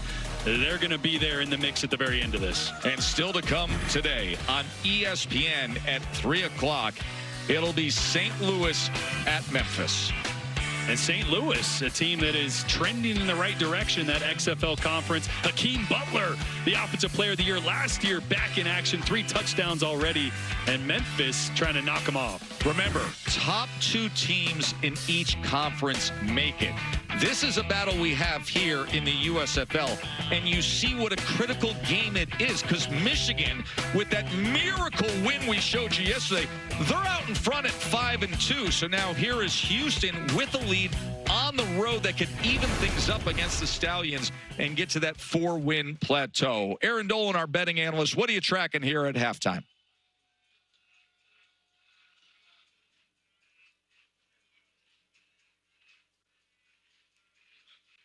We apologize for the audio difficulties there as we were asking Aaron, but obviously we showed you what happened there over the course of the weekend. We mentioned Michigan out on top at the 5-win plateau, and I believe Aaron was going to talk to us about where that then means everybody is with the betting lines when it comes to who's going to win the UFL this year. And Jordan, Michigan right now, the Panthers are the favorites. They're plus 185. You see Birmingham. Birmingham is the second choice at plus 275. They've won 3 straight spring championships, but they may not even make the playoffs based on how things could go. Yeah, that is in question right here, but an interesting one there too. DC with the 4th best odds. They're in first right now, and they're playing as good as anybody. St. Louis slightly ahead of them as well. So we got a lot of football left. We're in the second half of this season. A lot can still happen. Yeah, and Birmingham does get the ball to start this second half, trailing here at home. So Skip Holtz and Case Cookus. This is live from the locker room right now as he's coaching up his quarterback to see how they can get back into this thing. Live action from Birmingham, trailing at home when we return.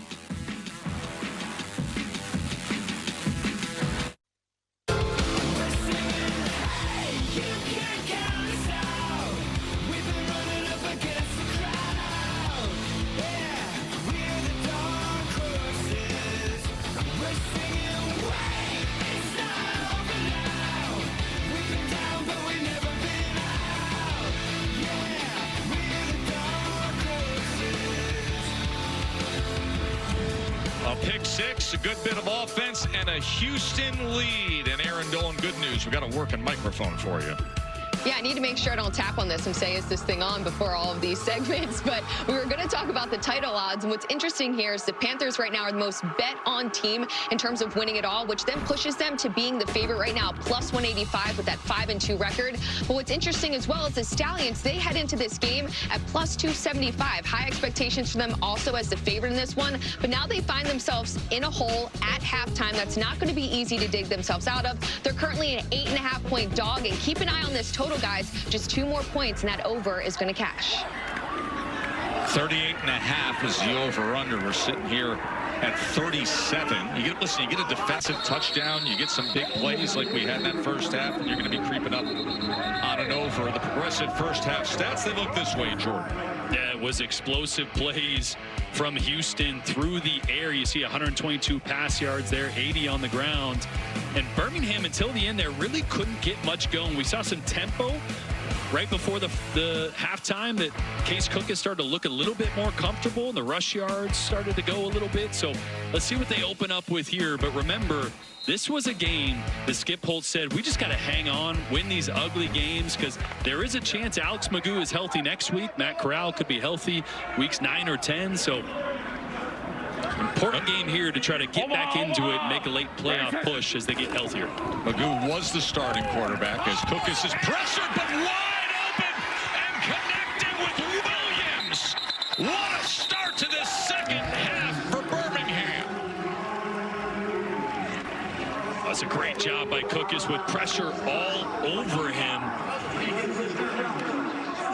Rashad Berry once again providing the pressure on the right side. Drops a dime. 2 guys ran into each other there in the secondary.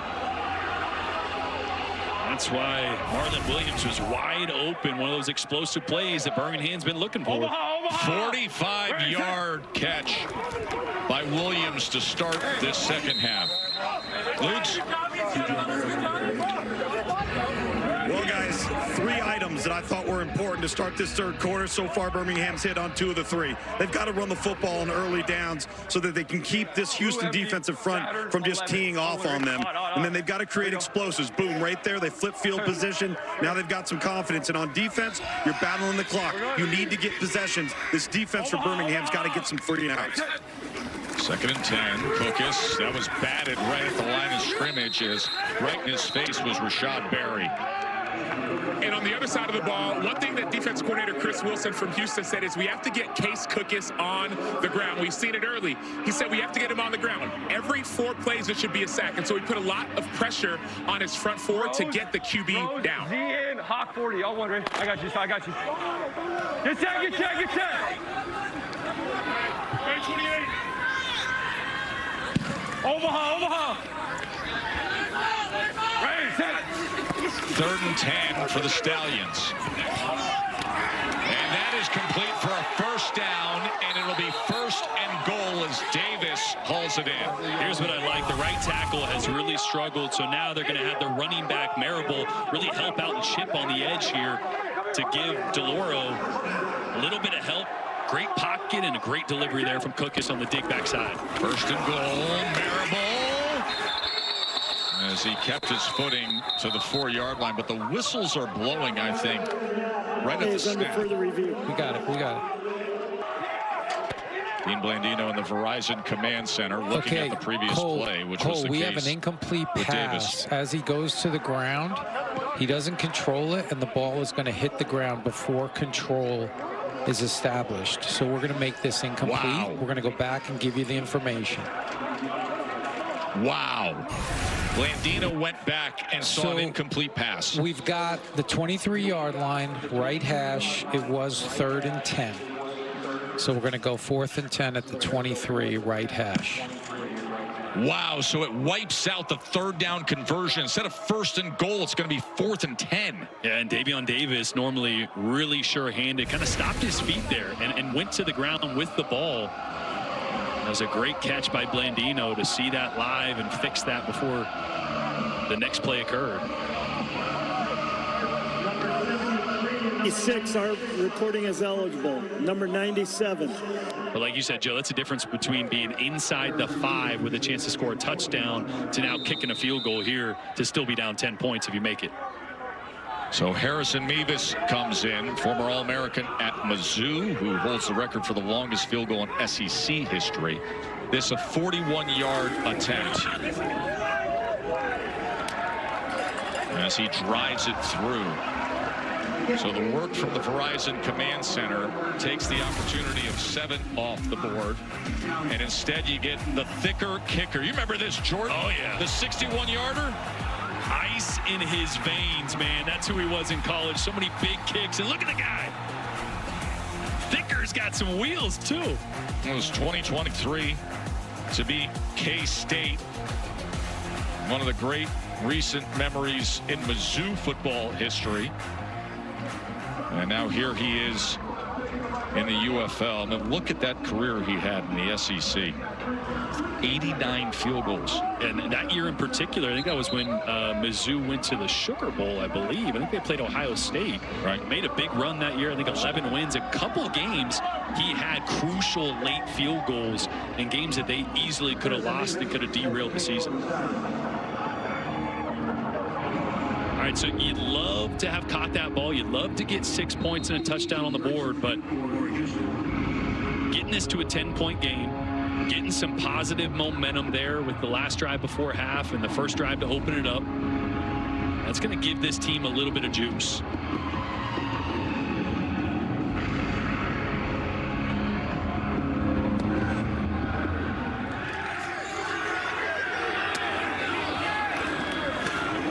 On the return is Grayson. And Grayson with a good return out to the 39 as our game flow is brought to you by Progressive.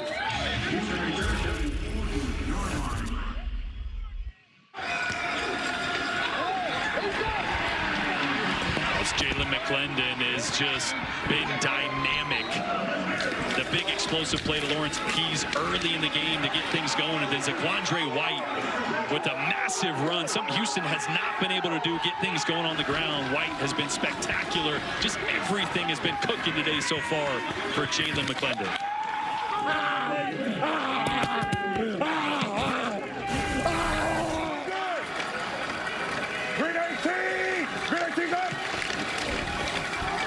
White, as he works his way out to the 44-yard line. This is where, if you're Eric Price and C.J. Johnson, I feel like you don't want to get careful. You don't want to play like you had the lead. I mean, this team has had the explosive plays because they've been aggressive on offense and defense. I'd love to see them step on the gas, even here with a 10-point lead, and keep attacking.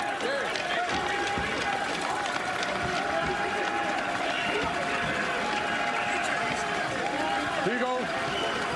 Hey, what? Hey, what is that? 2nd and 6. Incomplete. Be 3rd down. Looking for Kiki.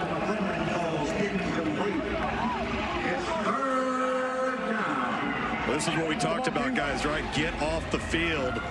Let the clock work for you, not against you, and get this offense back cooking. All right, 22. That bingo watch out on Monday, right? Double right. 3rd down and 6 for McClendon. 4-man rush. Steps up and can't avoid that as he is taken down after just a gain of 1. So Houston will be punting away, and after they open up the second half with a field goal, the Stallions will get the ball back trailing by 10. Well, exactly what this Stallions team needed. Luke's mentioned it. Get a stop. Get 3 and outs. Remember that this clock runs until inside 2 minutes. So possessions are paramount.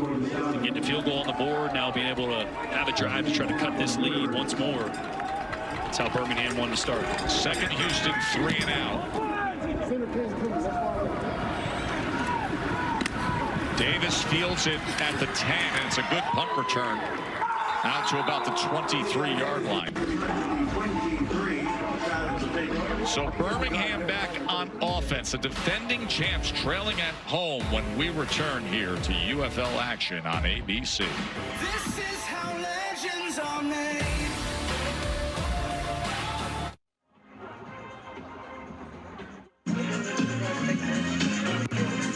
UFL Championship is presented by Underdog, and it'll be in St. Louis Saturday, June 14th. It's going to be right here on ABC at 8 p.m. Eastern. We're thrilled to bring that to you.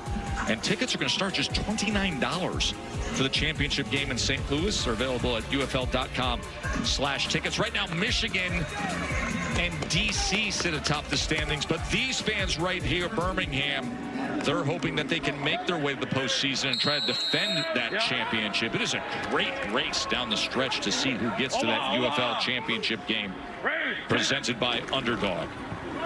Ricky Person on the carry as he is stacked up at the 25-yard line. Ricky Person on carry, 26, 40, down 7.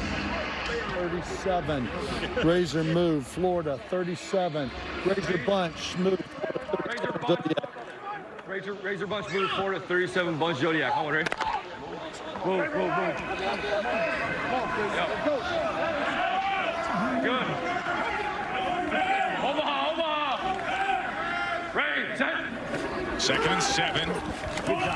Pressure came through that C gap, and that's incomplete. That was Roby who was coming in on Case Cookus. Still 11. Here we go. Here we go. They stay in 11. Let's go. Here we go. Let's go split. Bucks, too strong. Split Bucks, too strong. Too weak. Excuse me, split Bucks, too weak. Split Bucks, too weak. Split Bucks, too weak. Split Bucks, too weak. Split Bucks, too weak. Hey, lock him. We gotta go. Lock him. Omaha. Ready. 3rd and 7 for Cook. It's 3-play opportunity as he shuffles it ahead to Person.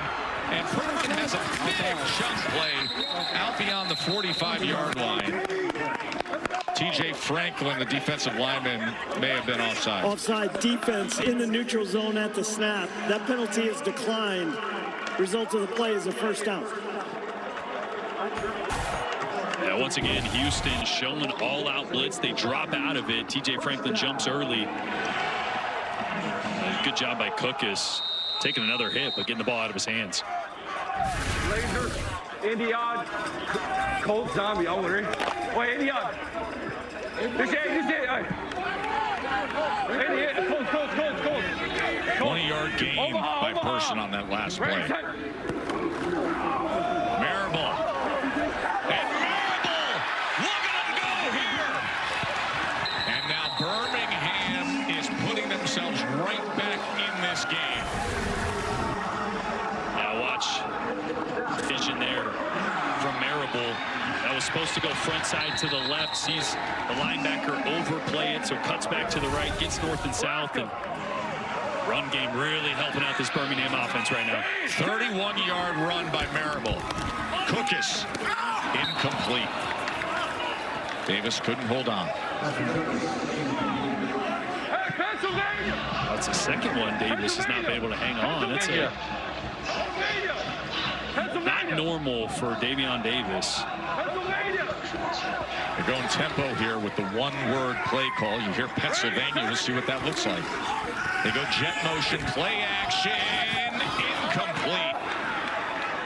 I don't know if he was looking for Sternberger at the first level or even further downfield for Deion Kane. Yeah, he's trying to get Sternberger right down the middle, but watch the wheel route. The backside defender gets caught. If he holds on to that just a second, gets to his third option or his second, third read to the outside, that wheel route would have been wide open. But again, with how much pressure Cookus has been under, I don't blame him for getting the ball out of his hands quickly. We're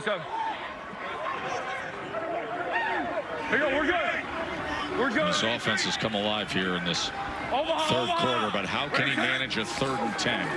Here's Cookus. Now he has time, and with it, gets the completion to Kane and makes it 1st and goal. Now this is an absolute dime by Cookus. Great job of looking to the left to hold that free safety down the middle and then hitting the glance route right on the money in tight coverage to Deon Cain. But that's the second time that I've noted his ability to hold that middle safety just enough to put it backside in a tight window. Yeah, then he loses it. Just want to walk through the process here. I've got low left end zone. I'm just looking to make sure he has it long enough here. He's got control. I've got left, right. He's going to start to take a third step. And that knee is down. Then it looks like the ball is coming out. So catching down. Just wanted to confirm it. Ruling on the field stands, Cole. We're good. Ruling on the field stands. So you see Dean was looking through the process of the catch at the end of that play, and it is indeed a 21-yard reception by Deon Cain officially. What do you think? Yeah, do it. Here we go. Let's go Rambo. Baltimore. Baltimore. Oh, now they moved it back to the 4. They moved it back to the 4. Whoa. Nice shot. Yeah. You see the frustration with Skip Holtz. That's not the play call he wants based on where the ball was spotted. Yeah, I thought he was a couple yards ahead of that. They're going to keep it, though. Hey, Batman! Omaha! Break! First and goal. Person. And he's down towards it.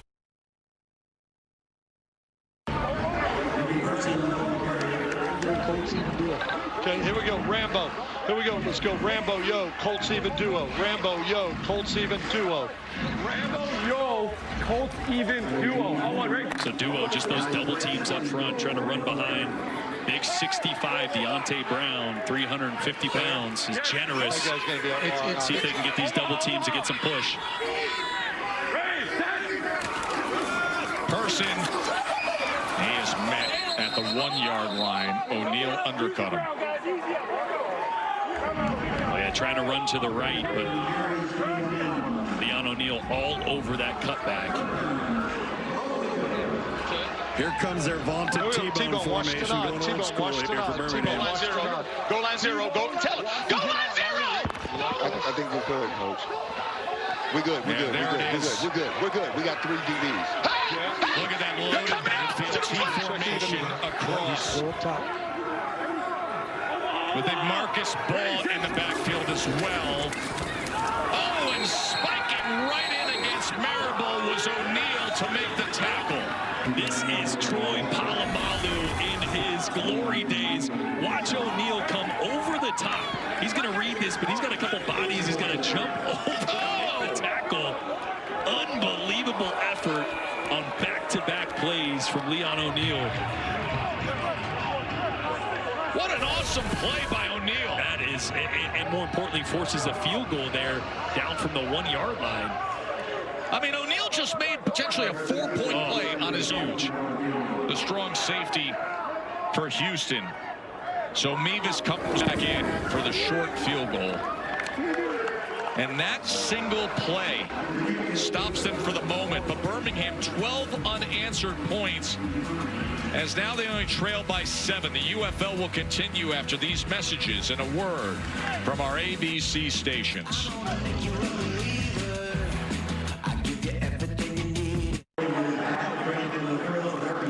I'm here with Leon O'Neal, safety for the Houston Roughnecks. You made an outstanding play. We're seeing what you're seeing. So talk us through the play on 3rd down to force them to a field goal.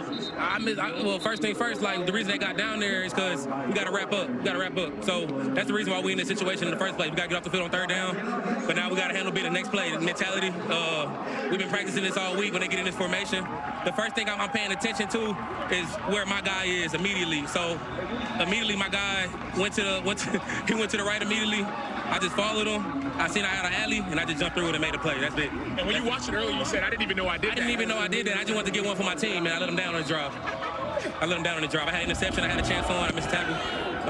So that's all it is. That's all it is, man. Just effort. Just effort. And I got to keep doing it. So keep it up. Yeah, God bless you. Thank you. Yeah, Sam, I think it's so nice that a great Texas Longhorn and an A&M Aggie like O'Neal can get along so well on the sidelines. And the defensive coordinator is a Sooner, so we got a Longhorn, an Aggie, and a Sooner. So everywhere you look, Sam, Sam, what was your record against Texas A&M? I was 2-2 versus A&M.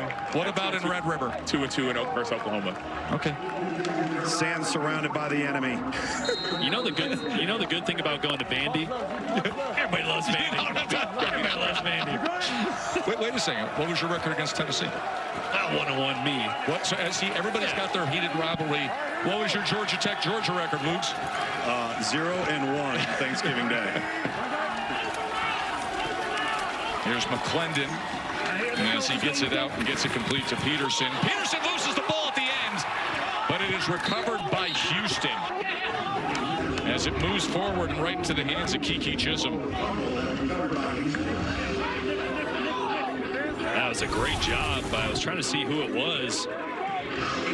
Right here, just slapping the ball away. 16, Goodrich, yeah. Yeah, Goodrich there, throwing him past the ball, but getting his hands on it. That's what Birmingham's going to need. Need a turnover, need to try to force the issue here. Here we go.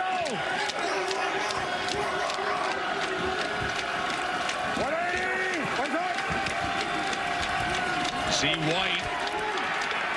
He is tackled for a loss. Of course, he had a 52-yard touchdown run in the first half. Yeah, Myjai Sanders on the backside here is just all over this one. He's going to work down the line of scrimmage, and as soon as he sees White, he's just going to blow it up. Myjai Sanders, who was third-round NFL draft pick by Arizona. He was on that Cincy team that made it to the college football playoff before they met up with Alabama.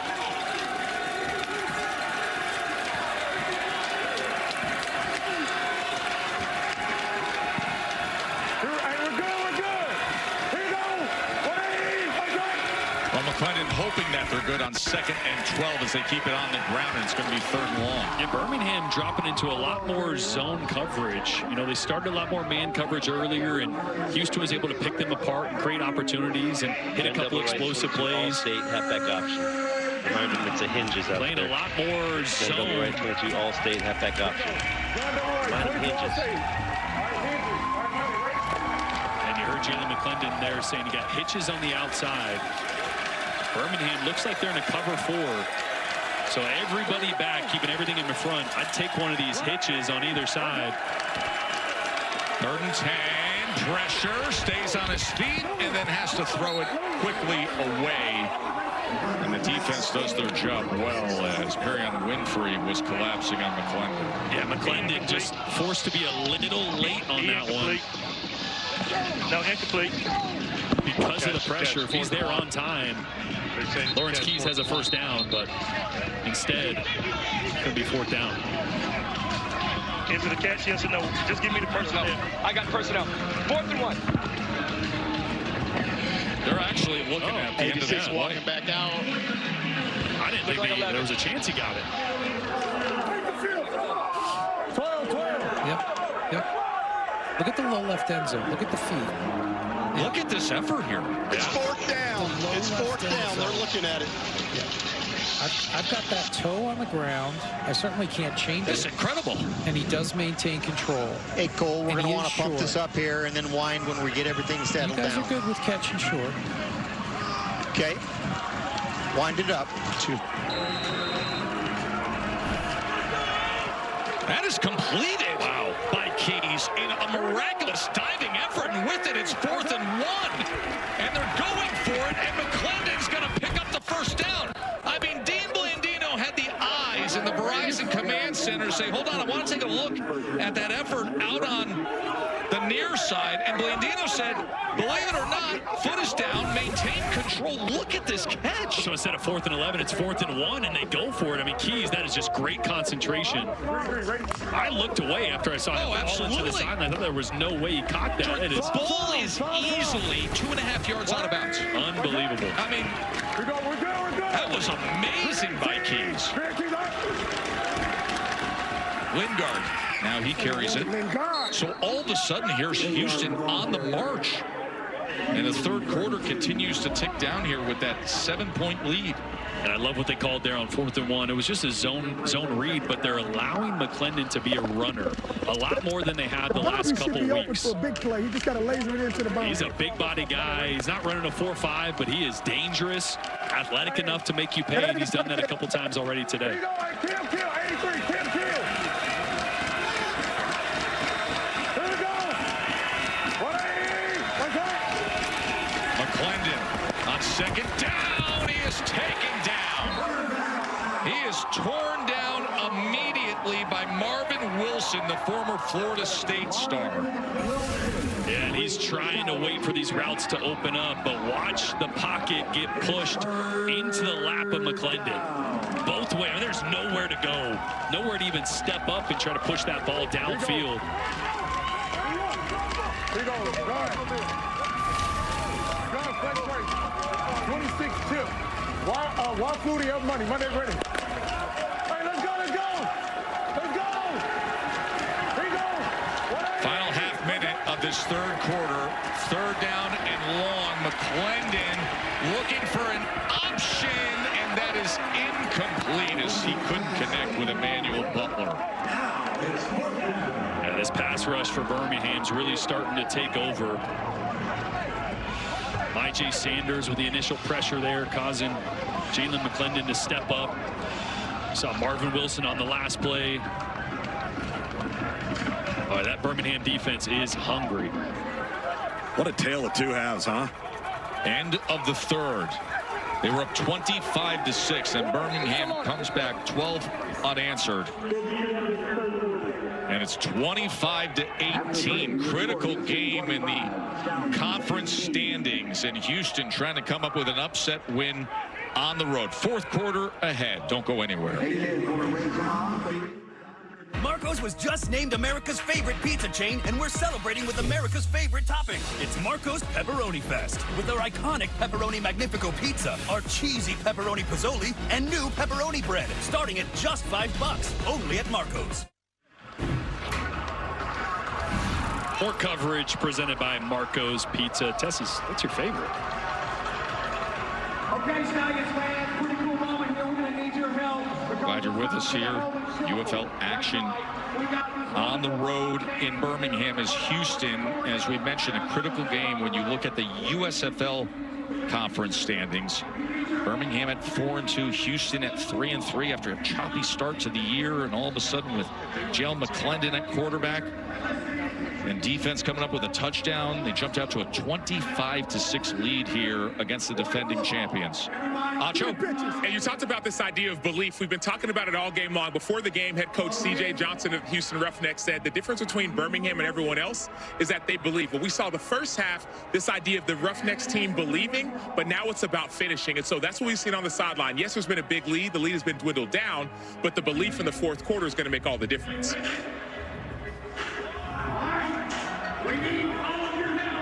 McClendon with one touchdown pass. Z White with 2 touchdown runs, including a 52-yarder. Let's listen in to some all access with C.J. Johnson, the head coach of Houston. You got to catch the ball. That's what you got to do. You got the shallow. Come here. You can't do that if we're going to win this game now. Come on, let's go. The problem is they look lost. That's what back up. That's what pisses me off. They look like they never had a practice day in their life. Great access with CJ, his second season as coach of the Roughnecks, former head coach at Tulane. Be a fourth down when we get set to start the fourth quarter. 25-18 could have a dramatic finish here. Had one yesterday in the league. How will this play out? And special thanks to Marco's Pizza for giving us more coverage, and we'll be right back in 15 seconds. Marco's was just named America's favorite pizza chain, and we're celebrating with America's favorite topping. It's Marco's Pepperoni Fest with our iconic Pepperoni Magnifico pizza, our cheesy pepperoni Pozzoli, and new pepperoni bread, starting at just $5, only at Marco's.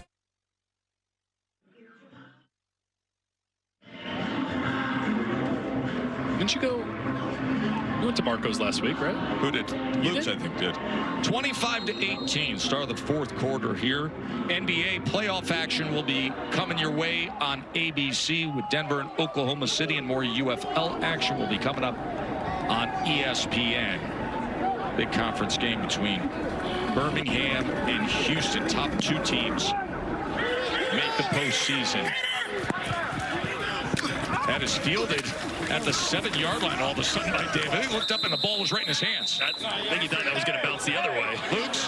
Yeah, guys, I'm down here with Jamar Smith, the backup quarterback for Birmingham. Now, basically for your entire adult life, you have been in this offense going all the way back to Louisiana Tech. So nobody better to walk us through what's coming on this drive. So once you hear this play, let us know what needs to be executed for an effective first down call. So we got an inside zone right here with the relief. Seeing that apex player right here in the divide. If he's going to take away the run, if he take away the run, we're going to go to relief. If not, we hand the ball off, man. Easy. So you got basically two plays built into one, basically on the look. There's no RPO. There's no RPO. I got to get you to buck your chin, even though you're not in. We got to be able to hear this lovely voice of yours. And it was the pass option that they go with, complete to Davis. I'll play the run, so we shot out there for the I got to get you to clip it. We can't hear you. We got to hear you, buddy. Well, there we go. Thanks. Clip it for us. That's good. All right, what do we got coming up next? Okay, that's all of them. Next time I'll tell you. Yeah, if it ain't there. Another RPO. We're just trying to see if the apex player is playing the run. He plays the run, we're just going to replace him with the pass. All right, so it's a numbers game. Yes, sir. Make it really little math here in the UFL test. 2nd and 8. Let's see how there's that player, that apex option. This time they stick on the run, and it's Marable who takes it ahead for a gain of 2. Jones with the tackle. All right, let's listen up for the next. Here, your Hawk 41, Louis ZN, Hawk 41. Okay, here we go. Let's go, Louis ZN, Hawk 41. Louis ZN, Hawk 41. So right now we got a full field drive play. See if we got a motion going. See if there's a zone, a man tail. We got a solo guy for man. Then we're going back to read the high level defender to the field for an inside route with a drag. We're down in 6. Focus.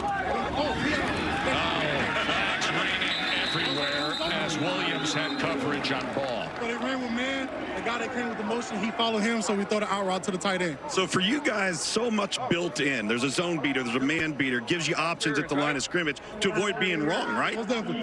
He tries to always give a 1-high, 2-high read, just in case the defense shift late and you still read your movement key. So if it's 1-high, you got one side, 2-high, you got another side. So he does a pretty good job of giving us a two-way goal with the plays, and we just try to execute.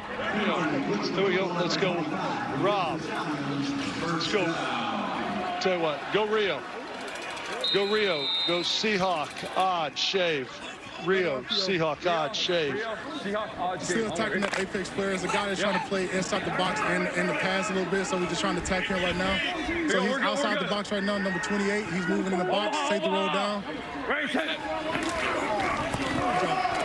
Marable as he spins his way to the 31-yard line. It's a numbers game. It's a chess game, but it's most of the numbers game, just trying to go where they aren't and just try to execute where they aren't as well, and just try to put points on the board, man. That's all we got to do. Jamar, thanks so much, man. Appreciate you spending some time with us. Thank you all. Yes, that circle I just made there, that's that apex player, that time in the box. So Cookus could have had the decision to spin it out to your receiver. That's what I was actually thinking. Just by him being in the box, they would have taken the option for the pass. We'll look for that here. A lot of time to take a shot downfield, but it is incomplete.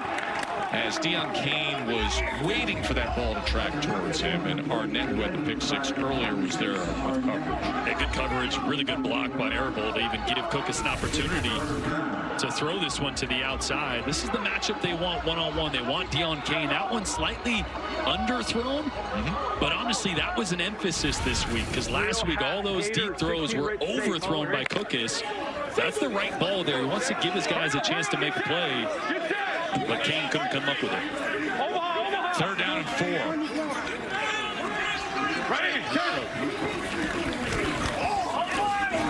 And Marable trying to stick right there.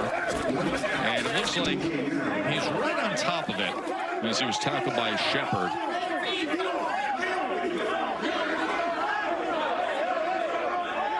see where they mark this ball. They're going to say 4th down.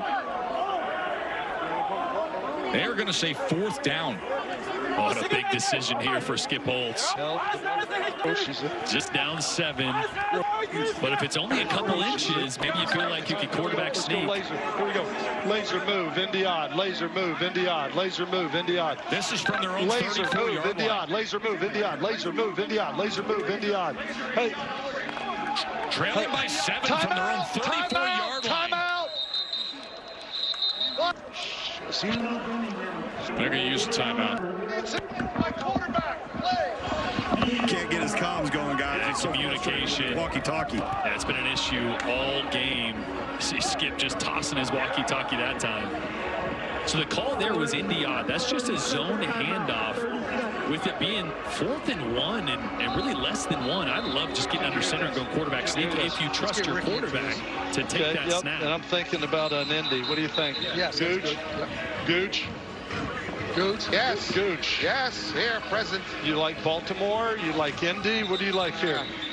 Either or. Indy's been better yield. It's your call. Here we go. Let's go. Here we go. Let's go.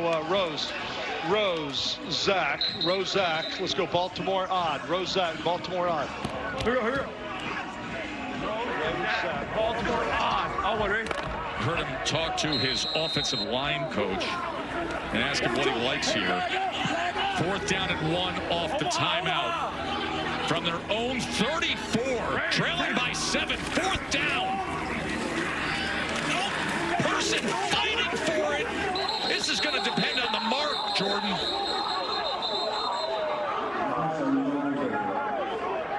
Markel Roby and Marvin Moody were there defensively. He's just going to pick it up. Wow. That was really close. You see the yellow line right in there. Person's going to get north and south, but then right here, Moody's able to drag him backwards, but Forward Progress did just get barely across that line. And a big pickup for Birmingham. Omaha! So they pick it up by just an inch. 1st down, Cookus with time, and it's a big completion to Jay Sternberger. What a play by Cookus. Oh, this is so good. You're going to get a corner round. You have a linebacker, JT Tyler, in underneath trail coverage to Jay Sternberger. That's a mismatch all day, every day. It's a great ball by Cookus and a great job identifying that mismatch. Not a safety, but a linebacker on your athletic tight end. 26-yard reception by the former Texas A&M star tight end. Here we go. Omaha! Raise it. Focus on 1st down again. And he just shuffles it ahead to Person at the last possible moment to avoid the sack, and he works his way back to the line of scrimmage. Well, there's just been a lot of protection issues today for Cookus. A lot of times the offensive line sliding in one direction and pressure is coming from the other. And you should be able to see this, right? You see this guy walked up.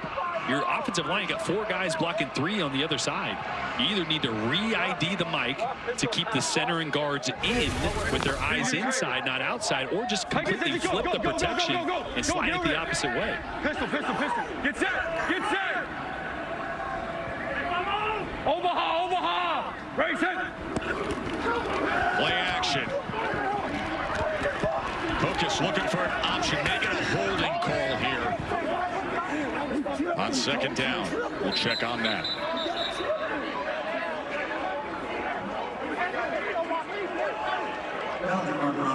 Davion Davis fell down on that play. Cookus was looking at him downfield. So hands to the face. Scramble. Offense 10 yards. It'll be 2nd down.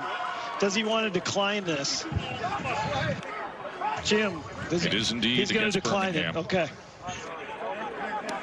Illegal use of hands to the face. Number 85, offense. That penalty is declined. It'll be 3rd down. I think he's trying to hit Davion Davis down the seam here and watch him fall down. Right as Cookus is stepping up to throw. And it kind of got in the window of that curl route he was looking at too. Whiskey. Rob empty. 3rd and Florida 10. 26 trade search on whiskey. Ready? 25-6 Houston lead. Birmingham's been coming back in this second half. The defending UFL champions looking for a little magic here in the fourth quarter. Free play. Ball is loose and out and recovered as it was O'Neal who came in. And that is not a good sign. Case Cookus, helmet off and in pain. Boy, O'Neal's the one that jumped, and he's going to be the one that initially gets the pressure. Cookus knows he's got a free play. He's just literally trying to step up and throw a jump ball downfield, knowing it doesn't matter. You're going to get the penalty, but just a massive hit. I think it was Franklin came over the top there, kind of to the back of the head. Maybe a little whiplash. Hey, you got to Cookus got protect up, them. jogged off. Hey, are you going to protect them?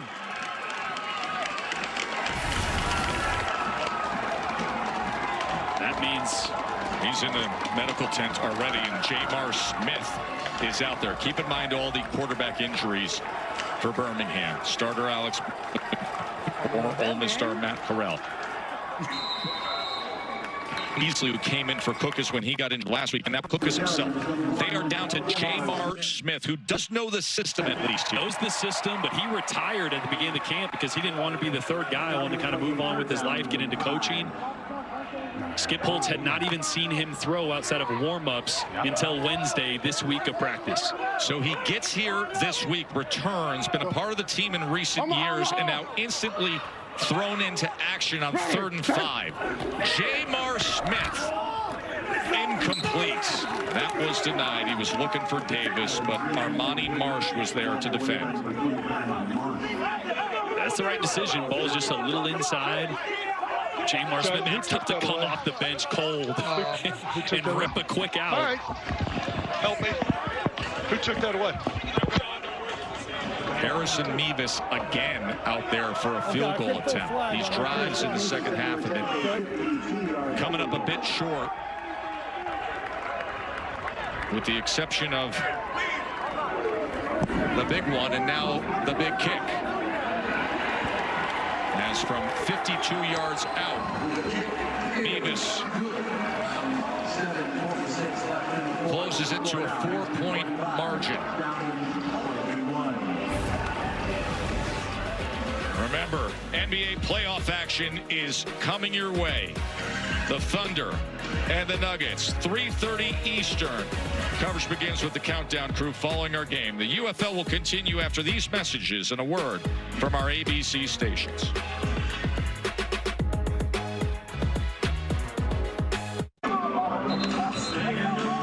Back here in Birmingham, fourth quarter, Houston up 25-21. Case Cookus just came out of the injury tent. When he went down on that last hit, he hit the back of his right elbow, and it's sending some tingling sensation down into his hand. So he's trying to work through whether or not he can grip the football. Just came over and told Skip Holtz that's what he's having a hard time with. So I think he's going to work through it before they determine whether they're going to let him go back in the game. That numbing sensation when you're playing quarterback? The worst. Oh. I had it happen to me on the road at Ole Miss my senior year. The whole first half, had my arm taped up, I hit the funny bone. I couldn't spin the ball the way I wanted to, and it took about 2 quarters for that sensation to come back. And we were able to actually do something on offense in the second half. I can't even imagine Keys on the return. I mean, it must have felt like you're almost like shot putting the ball, right? Like you have no sense of it. It's that radiating, fuzzy feeling, you know? Now imagine trying to grip a football and feel it as you're trying to spin it. It's really hard. So we'll keep an eye on Case Cookus to see how that right hand and right arm are feeling. He's been shaking it out, trying to wiggle the fingers. And Hey, guys, pass that 53 sway. Spark, A-square, money, ready? Left. So it's 25-6, Houston. Their last points came at 5:54 in the second quarter. McClendon on first down gets it complete to Keys. Luke's.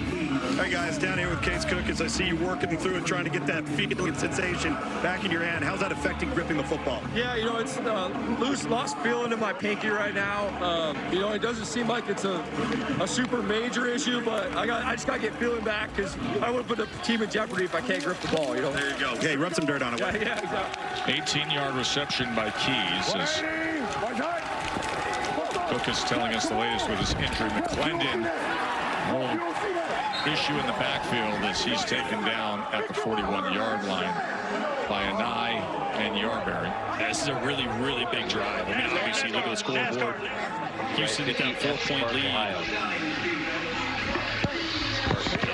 That is it. Second and 12. I didn't even see it. It's like half of us didn't know when the snap was happening.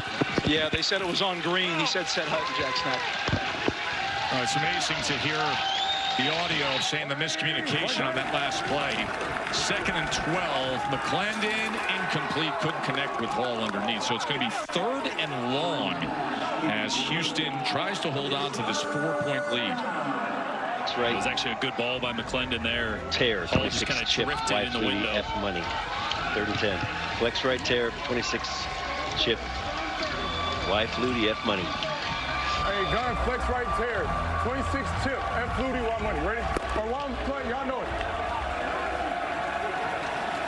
Home crowd looking to roar for their defense. Can they get a stop on 3rd and 12? And all these guys showing blitz. McClendon on 3rd down. Incomplete.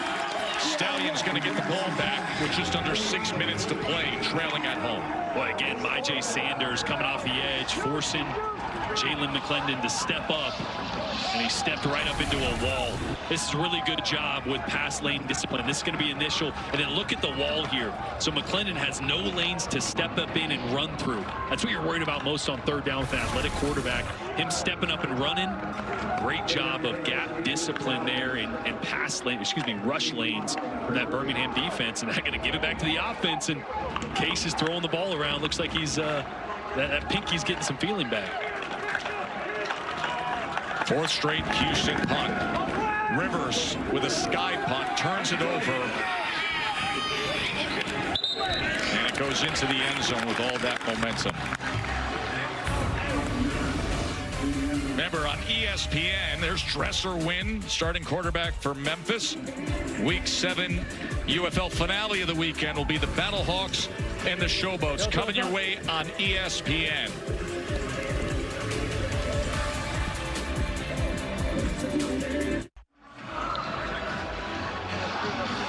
Score by quarters as you see Skip Holtz's team, the defending champions, trailing by 4 at home. Let's go Rebel. The situation is that Jamar Smith is now the quarterback in for the injured Case Cookers.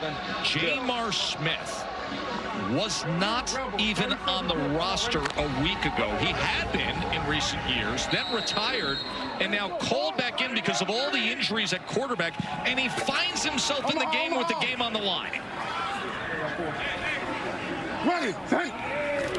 Smith, the pressure in his face, he is taken down by Benson.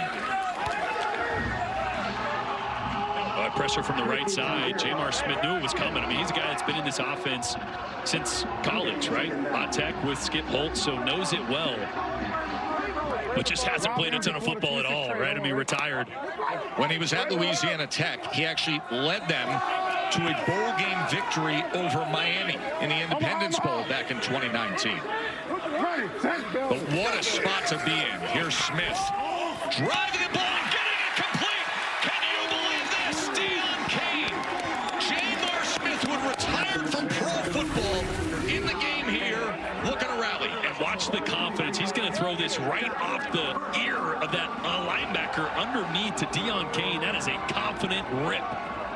You know what I love is Skip went to an empty set. As a quarterback, anytime things are moving too fast, you need a good read on the defense. Go empty, force them to show their hand pre-snap. As you see, they're an empty once again. Deion Kane, 23-yard gain, lost a shoe in the midst of that play. Here's Smith now on 1st down. And Smith is going to run it. And Smith is going to lower his shoulder. He says, what do I care? I wasn't even playing football a week ago. Come on. Jamar Smith. That is a great job of stepping up here, trusting his legs, and then putting his shoulder down to finish that one. 11-yard run by Jamar Smith. 4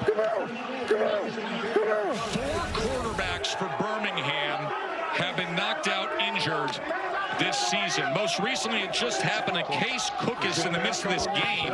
And Jamar Smith, who they had to sign, is out on the field doing his thing as Keenan Isaac, the starting cornerback for Houston, is down injured. And that's the guy that Jamar Smith put his shoulder down as long as they and stay ran there, over. you're not hot. You know what I'm saying? Now, you know what I mean? Now, I would imagine they're going to start to go to a 4 down and start bringing somebody from the outside.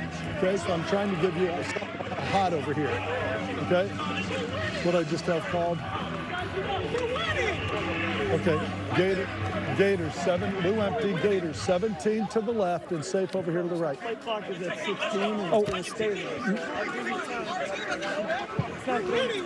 Okay. Let's go. Boy, and the sideline for Birmingham erupted when Jamar Smith got up, started trash talking a little bit after running over a DB. Maybe that's the jolt they need here to finish this drive off. Trailing by 4.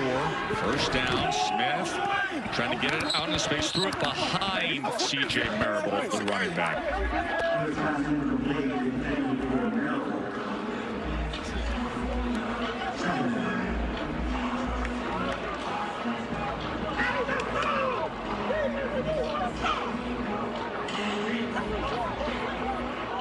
Blue 4 to 47 safe. Homework ready?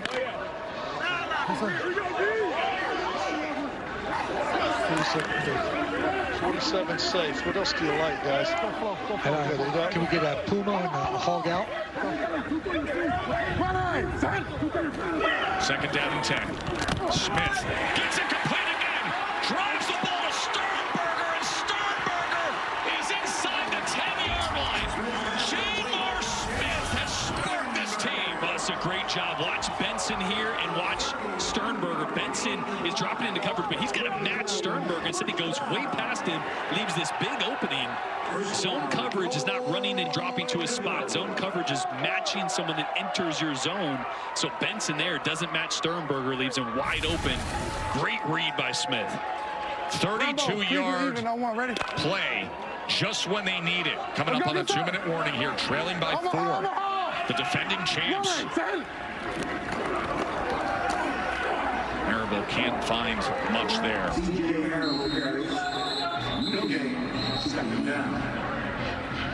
From sitting at home, out of football, moving on with his life, to replacing that guy, Case Cookus, here in the 4th quarter. Jamar Smith, as the Roughnecks are going to use a timeout here.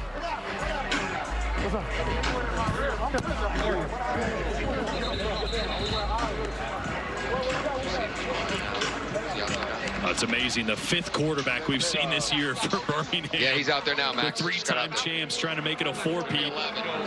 The revolving door at quarterback has been a struggle, but a familiar face now trying to win them a crucial conference game in their push to make the playoffs.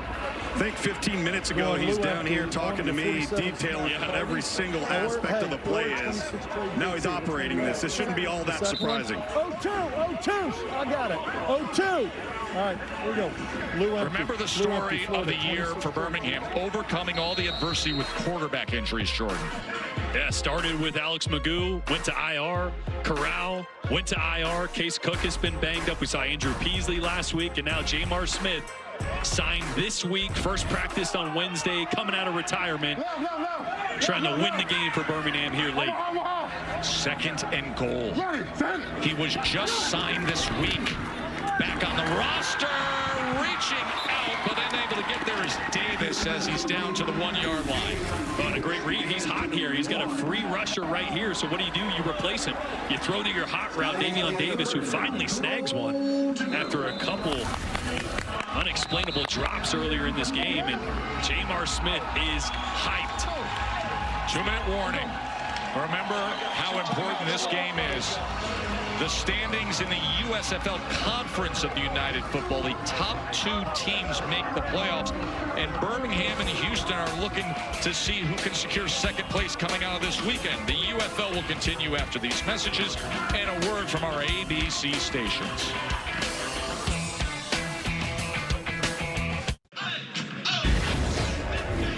We're going to Great drama unexpectedly here as Jamar Smith, who retired from the team, had to be re-signed because of quarterback injuries. Look at this drive he's got them on to try to win the game. Came off the bench and has been electric. Did it with a big pass play and then put his shoulder down, ran over a Houston defender. And then once again finding Jay Sternberger for the big play to set up short yardage here inside, right about at the 1 yard line. Down 4 points with a chance to take the lead here. Big third down though. You're gonna have 2 downs to get this. Obviously down 4. Field goal does nothing. Rob Stack Hack, go to the 28 now. Third and goal from the 1 yard line. Coming off the 2-minute warning. They were down 25-6. Now looking to take the lead. Ready, set. Smith, sprint right. Can he find something? He does it himself.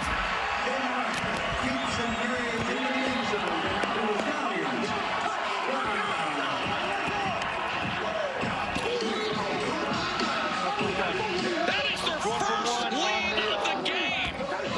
And it comes with 1:55 to play with a quarterback that was out of football a week ago. And the trust Skip Holtz just showed on a third down from the 1 yard line of putting the ball in the hands of his quarterback who they just signed Wednesday, and he does it with his feet.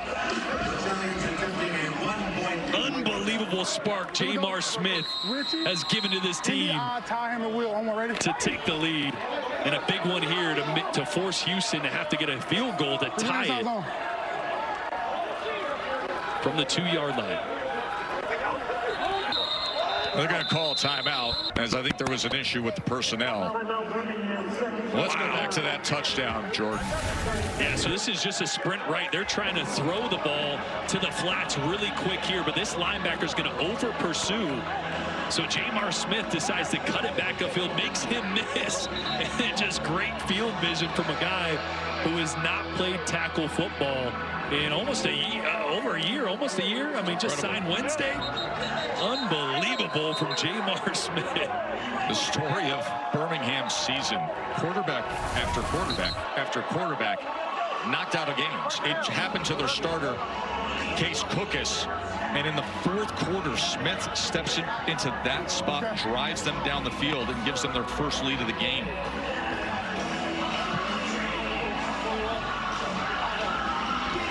And now the 1-point conversion attempt. Richie, who's your eye, tie, hammer, wheel? One more, ready?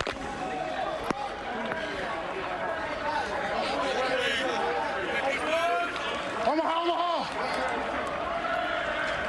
Ready, set. And he is tackled short.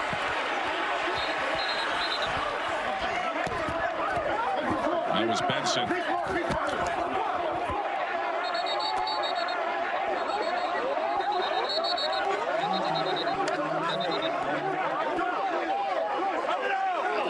Marker comes in with the extra stuff that we had there. Yeah, some pushing and shoving. Houston is frustrated, man. They had a stranglehold on this game. 25-6. Yeah, and Birmingham has just chipped away, fought their way back into this. But a lot of time on the clock. Minute 55 left. Houston hasn't been able to find much offense here in the second half, but they are surely capable. With plenty of time. On the field was that the runner was short of the end zone. After the play was over, dead ball, unnecessary roughness, defense, number 28.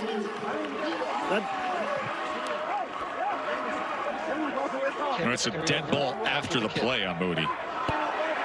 So that's after possession. That penalty will be assessed on the succeeding spot after the kickoff. They're going to be 1:55 to play. Houston has 2 timeouts, do not have their challenge any longer. Chris Blewett is their starting place kicker that they're hoping to get into position. He's had an excellent career from being a great at the University of Pittsburgh to having spent time in the NFL with Chicago, Washington, and Cleveland. Luke's. Well, 15 minutes ago, you were telling me how it's done. Now you're going out there and doing it. First and foremost, how did that feel, man? How did that feel? What? It's been since 2023. Yeah. First game of the year then. finally get back on the field, man, just a surreal moment. Got my son in the crowd. It feels good to me. From a knowledge-based standpoint, to allow you to come off the street, make plays like that late in the game, how much does your background with Coach Holtz play a role in that? I know what he wants, you know, just some of the stuff he calls. I'm already finishing the call before he even gets the play call out. So it's just a connection we've had since 2015 when I first got to Louisiana Tech. And just keep going to now. Let's get that defense to hang on, right? Let's go, baby. Let's get it done. Kick is fielded by Keys. And Lawrence Keys. Ball came out. Ball came out. And Birmingham is on it. Lawrence Keys fumbled the kick return. And Birmingham's Trey Norwood jumps on it. What a devastating moment for Houston. Wow, what a heads-up play here. By, I think is it 16? Watch him punch the ball right out. Goodrich. A great heads-up play, knowing Lawrence Keys had kind of stopped his momentum. He's got a couple guys, you got him rally, go for the ball, and that is massive. I mean, it's coaching 101 out there. So good. You know you got him corralled. You got 3 or 4 guys there, so go for the ball. And Goodrich, again, first game back for being injured. That is huge. Then, of course, you have the penalty that we had on the conversion. So the ball is being moved all the way down to about the 2-yard line. Yeah, 2-yard line. 2-yard line. And Smith right back. Smith goes from being interviewed by Lugs for this movie script fourth quarter that's been written for him to this. As Person takes it right in for a touchdown. They were trailing 25-6.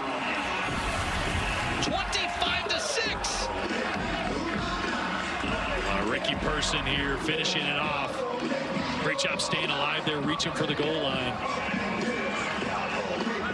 Now an 8-point lead, and Birmingham's going to go for 1 to make it a 9-point lead. Remember, in the UFL, you can score a touchdown and go for 3. So even if they pick this up, it will still be a 1-score, 9-point game with 1 minute and 40 seconds left.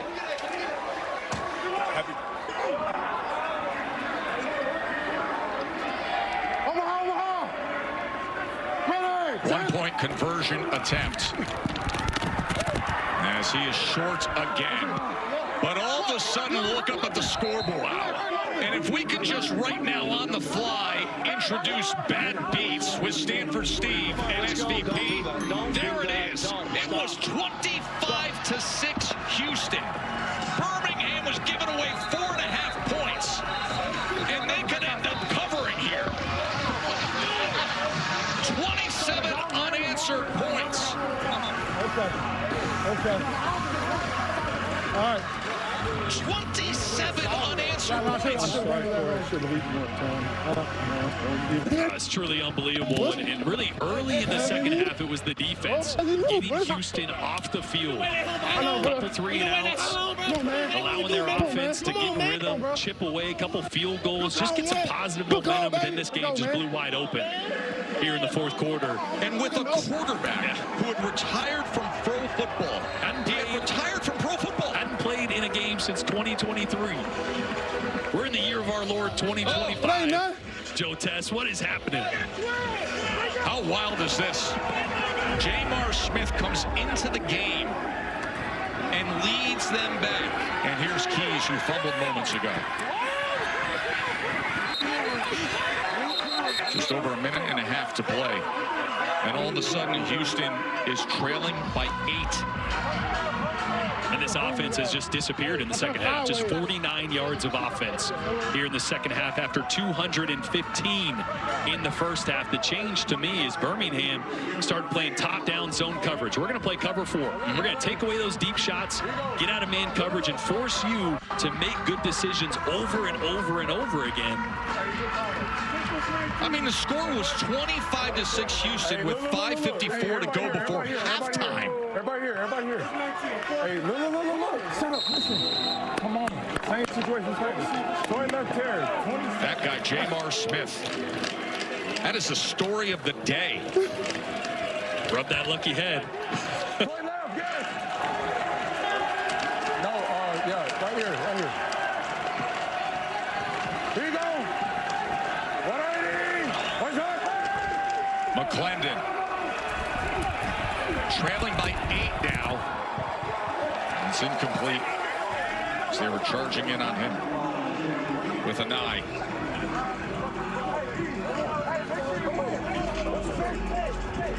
Again, Birmingham dropping back into a soft zone.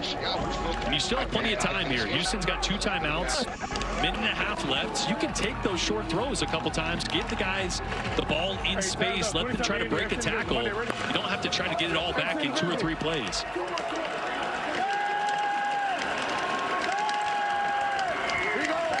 Again, look at the soft zone coverage. McClendon is sacked. I mean, Birmingham all of a sudden can do no wrong. Carlos Davis with the sack. Look at the spin move on Atagi, the right guard here. Just watch this. This is a big man with some juice. Spin move beats Atagi right at the line of scrimmage, and the all UFL player Carlos Davis from last year with a big play to push Houston back even further. And a timeout by Houston. Look how fired up they are.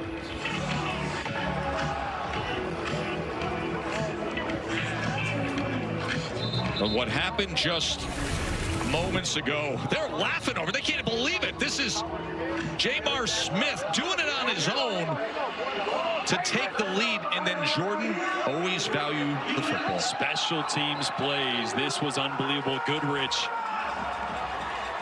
with the punch out to give Birmingham the ball, which ended up being inside the 2-yard line, and then hand off to Ricky Person for the touchdown to make this an 8-point game. And now 3rd and 18.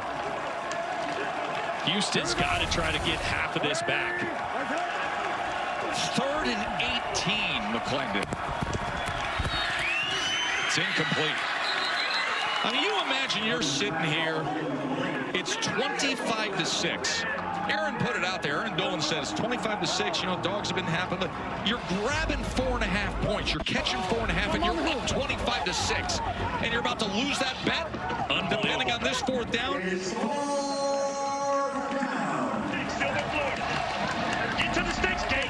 Minutes of play, 4th and 18. Here's your ball game. Here we go.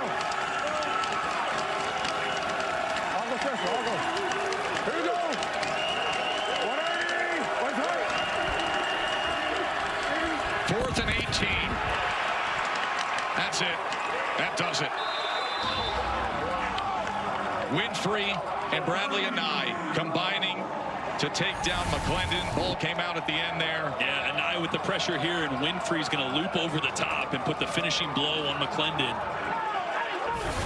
And then all goes special called there, which is 4 verticals, trying to get everybody past the sticks and hopefully make a prayer of a play. But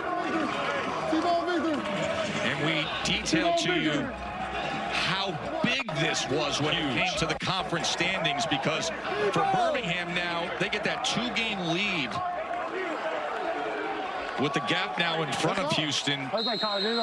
Michigan at 5-2.